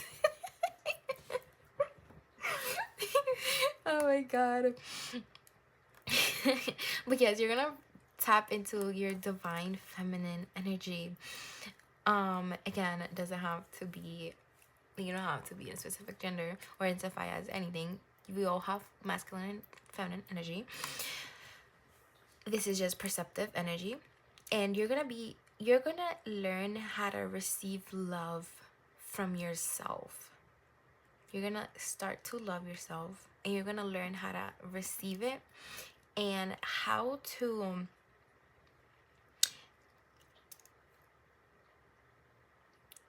like alchemize the just alchemize energies. I'm hearing. So you might be maybe observant and like sensitive to your surroundings. You might feel other people's feelings. So I'm hearing that you're gonna be able to alchemize all that energy, or even like when you're feeling sad, you're gonna be able to motivate yourself with those feelings of frustration, anger, sadness, and you're gonna be able to create. I'm hearing you're gonna create a life. It doesn't have to be birthing, like literally birthing a human, but I'm hearing like birthing something into this world. Like you're bringing something into the world, and honestly, I can't wait to see that pile number 3. And I'm happy for you. I'm happy that you're gonna be able to get out of the like that energy of, you know, not knowing who you are, not knowing what your passions are. I'm happy that you're gonna be able to find this validation within yourself. So to summarize it, if you stay with this person, you're basically going to delay blessings and kind of be stuck a little bit. But again, this transformation, the transformation that you're gonna get without this person and while learning the lessons that this person is here to give you, is gonna come regardless. It might take, you know, different times depending on your decisions, but I am getting that eventually you are going to leave this person and you're not gonna look back, and you're gonna run. I was gonna say walk into your path, walk your path, but I'm seeing running your path. You're gonna feel so passionate, and it's gonna be a feeling that you've never felt before. You're gonna feel free. I'm getting Sagittarius energy. But yeah, so you're gonna, oh yeah, because we have temperance here. Sagittarius rules temperance, as well as Scorpio with death. But yeah, you're gonna freely and passionately run your path. You're not gonna look back, and you're gonna be so happy. You're not gonna care what anybody says and anybody thinks, and it's gonna be the best time of your life. I'm not gonna say the best because, you know, I do think even though negative things happen, well, not so happy things happen in our lives, I think we can all see the silver lining in everything, because within lessons or shadow like aspects of our lives, we can learn to look at the bright side, because without lightness there's no shadow. Like without shadow there's no light. Okay, so Spirit, what decision is aligned with Pile's 3's highest good? What decision is aligned with Pile's 3's highest good? Oh, that's too much. Oh, give me less. Okay, we're gonna look at it. Okay, Spirit just telling me you need to hear this. Okay, we have the Chariot in reverse, the Hanged Man in reverse, the 4 of Cups upright,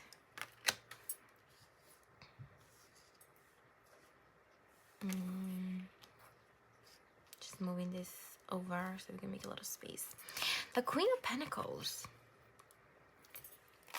upright, And finally, we have the Seven of Swords in reverse.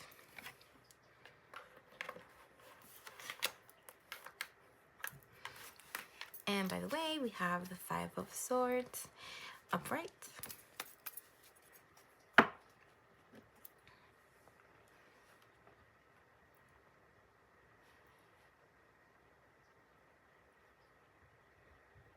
Boom. Okay.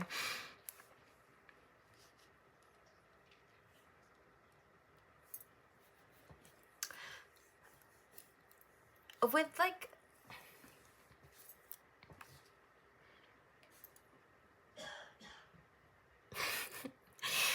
um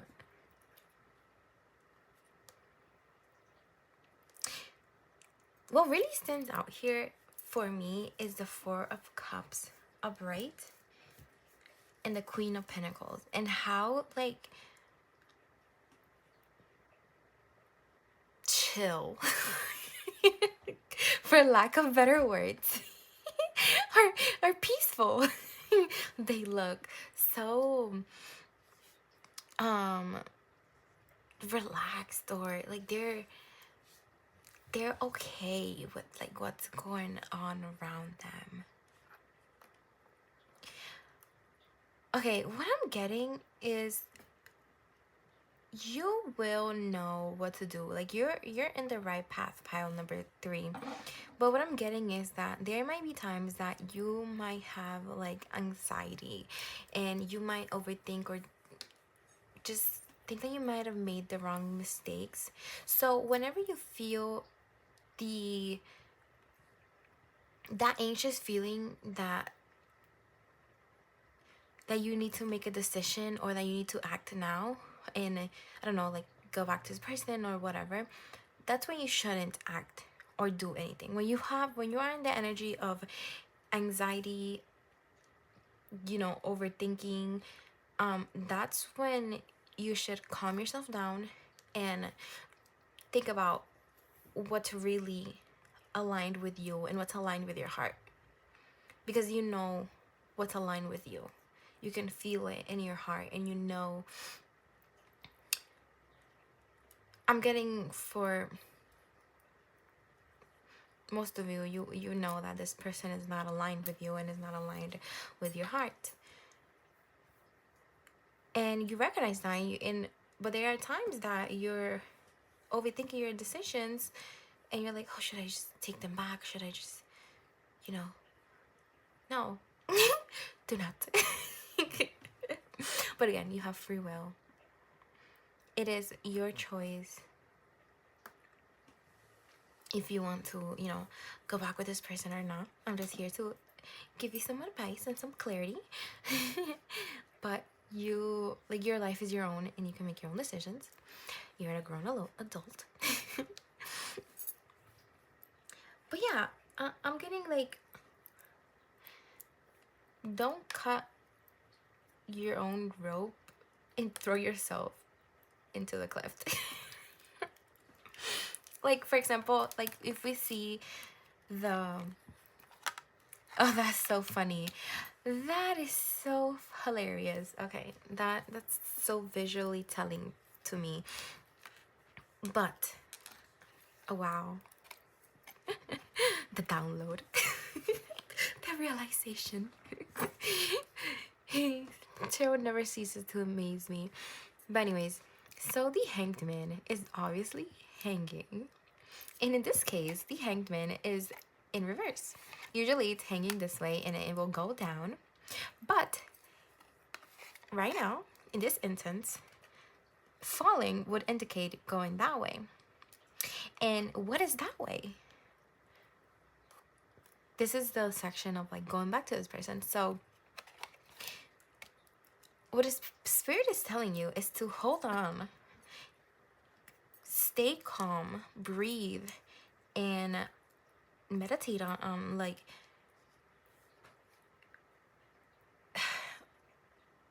when that anxious energy shows up, ask yourself, why is it showing up? Do I think I don't deserve what's coming for me? Am I self-sabotaging?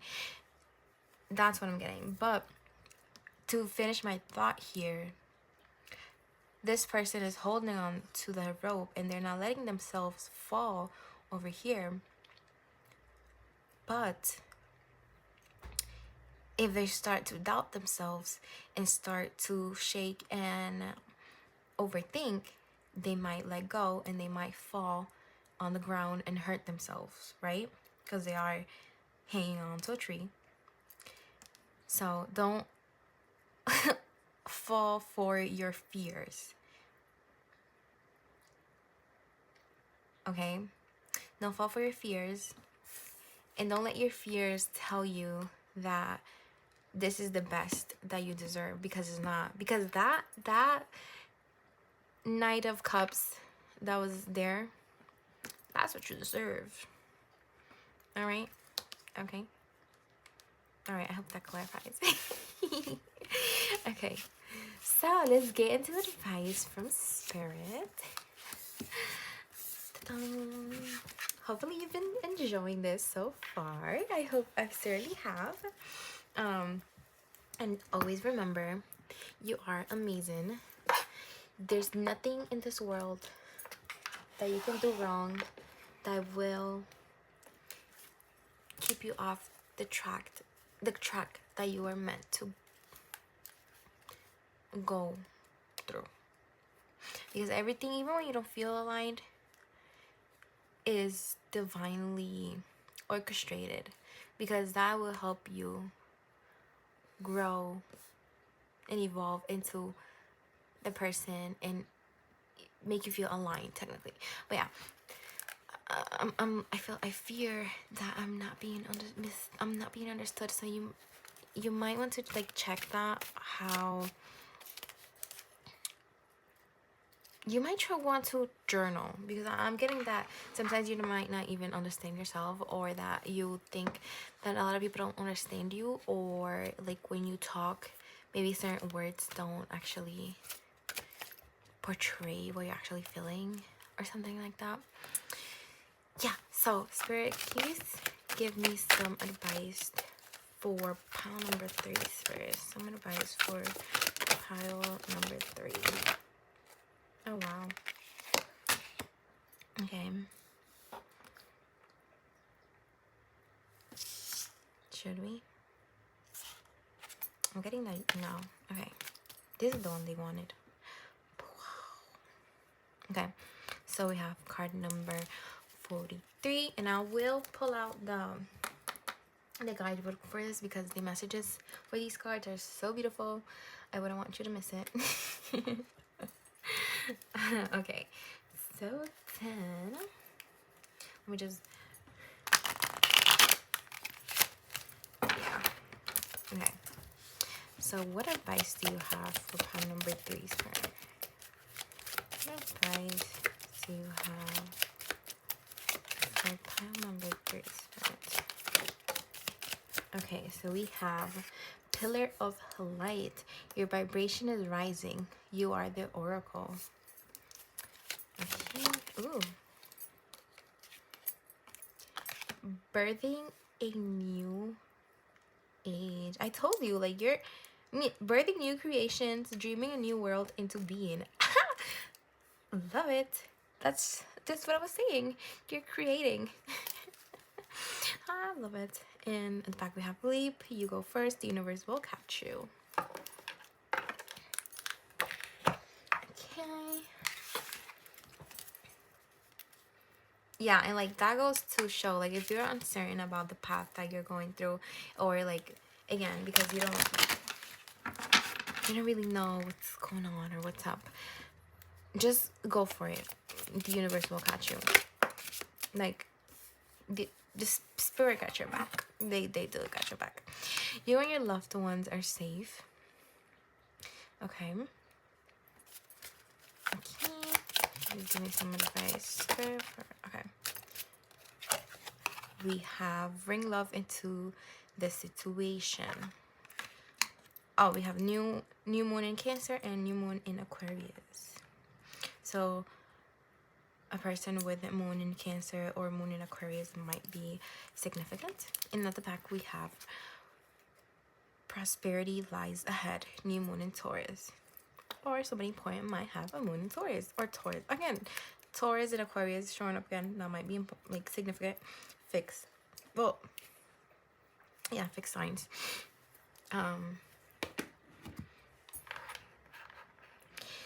And before I get to this card, I'm getting here that some of you guys might be worried because there might be something going on with your families, or there's just some things that are not like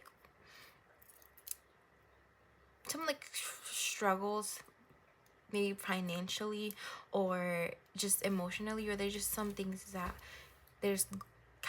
that's happening in your family life right now, and Spirit is telling me that everything is going to be okay, and you don't have to worry about it, that everything is divinely orchestrated and it's all happening for a reason, and you will see the light of day. Okay, so let's look at this card. So card number 43, Sky's No Store.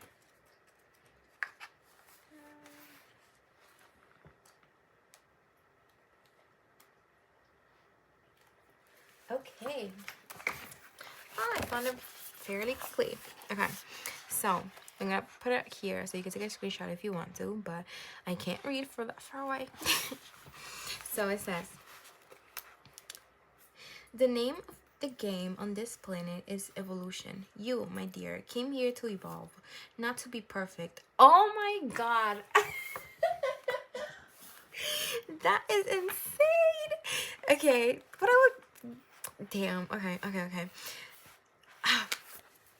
Sorry, I fucking gonna say. Sometimes Spirit just proves me right, and I'm like, yeah. Talk about ego boost. Anyways, not to impress other people and not to collect likes for your bikini selfies or your six-pack stomach situation. Earth is an evolutionary realm. What this means is that you need to get real with yourself, like really real. You cannot hide from your shadows or your issues. What I tell you, you must look within and get clear on what is what. Sorry. You must look within to get clear on what is and what isn't serving you. As well as what time to shift and to let go. To stubbornly cling to that which is no longer serving you is to prevent that is all fine and pop rocks. It's a false means of achieving power. And babe, you're far too lit to settle for false power. Take some time out of your introspection and self-inquiry and acknowledge the triggers and the traumas that are ready to be transmuted. It doesn't have to be hard or painful or labor intense. These aspects are simply inviting acknowledgement so that you can gracefully move on and reclaim the true power that is naturally yours. Y'all, oh my god. And I feel like some of you guys are interested to know what those cards are, and they're the Shaman Direct Alchemy Elementals. Anyways, it's a very like juicy, long, there's a lot of cards in here, and like they all have like such like amazing messages, and they're funny too. Like they use a lot of like funny languages and like modern lingo. All of a sudden I thought it was Duolingo or like Dua Lipa. So that might be significant. Or it might just be me making unnecessary connections, but yeah, again with the overthinking. Anyways, so yeah, if that's not telling of what Spirit wants you to do, or like it's advising you to do, I don't know what will. Like, let go of things that no longer serve you. Like that's clear as day. Clear as day. And yeah, like I do think that if you're not already working on it, then next best thing for you to achieve what you're looking to like achieve, which is, you know, rising into your highest potential, would be working on that, like, perfectionist. So because you're human, and humans all make mistakes. I'm also getting like somebody being hard on themselves just for like falling for like the whale person. Like, no, like, don't do that. Like, no. We all learn from our things, you know, that now you've learned how to avoid that type of person. But yeah, so I also want to, before I close out the reading, with this bring love into the situation, I do think you might be looking at this situation with like resentment and hatred towards the whale person, and I do think you need to shift that energy into love and appreciation. Thank this person for helping you see certain things about yourself that you didn't see before, because again, we're all a reflection of ourselves. And I think that resentfulness that you're sending out to this person is just bouncing back onto you. Okay, so by loving and accepting this person and being grateful for what they taught you, it's loving and accepting you. Okay, so just make sure that you think about that the next time you're, you know, I don't know, cussing this person out or calling them bad words or something. But yes, that was your reading, pile number 3. I really hope you enjoyed it. If you did, please give me a like and let me know in the comments if it resonated. I would love to hear more from you guys. But if you want to know more about me, there's more information in the down below, the description. My personal IG is down there, as well as my nail page. I did do my nails, and yeah. If you feel called to, you no shape way of like, you're no way obligated to, but if you do, you feel called to, you can give me a tip. Have my Cashapp link down below. And yeah, stay tuned for any new personal reading updates. And thank you for watching. I love you. Take care. Bye.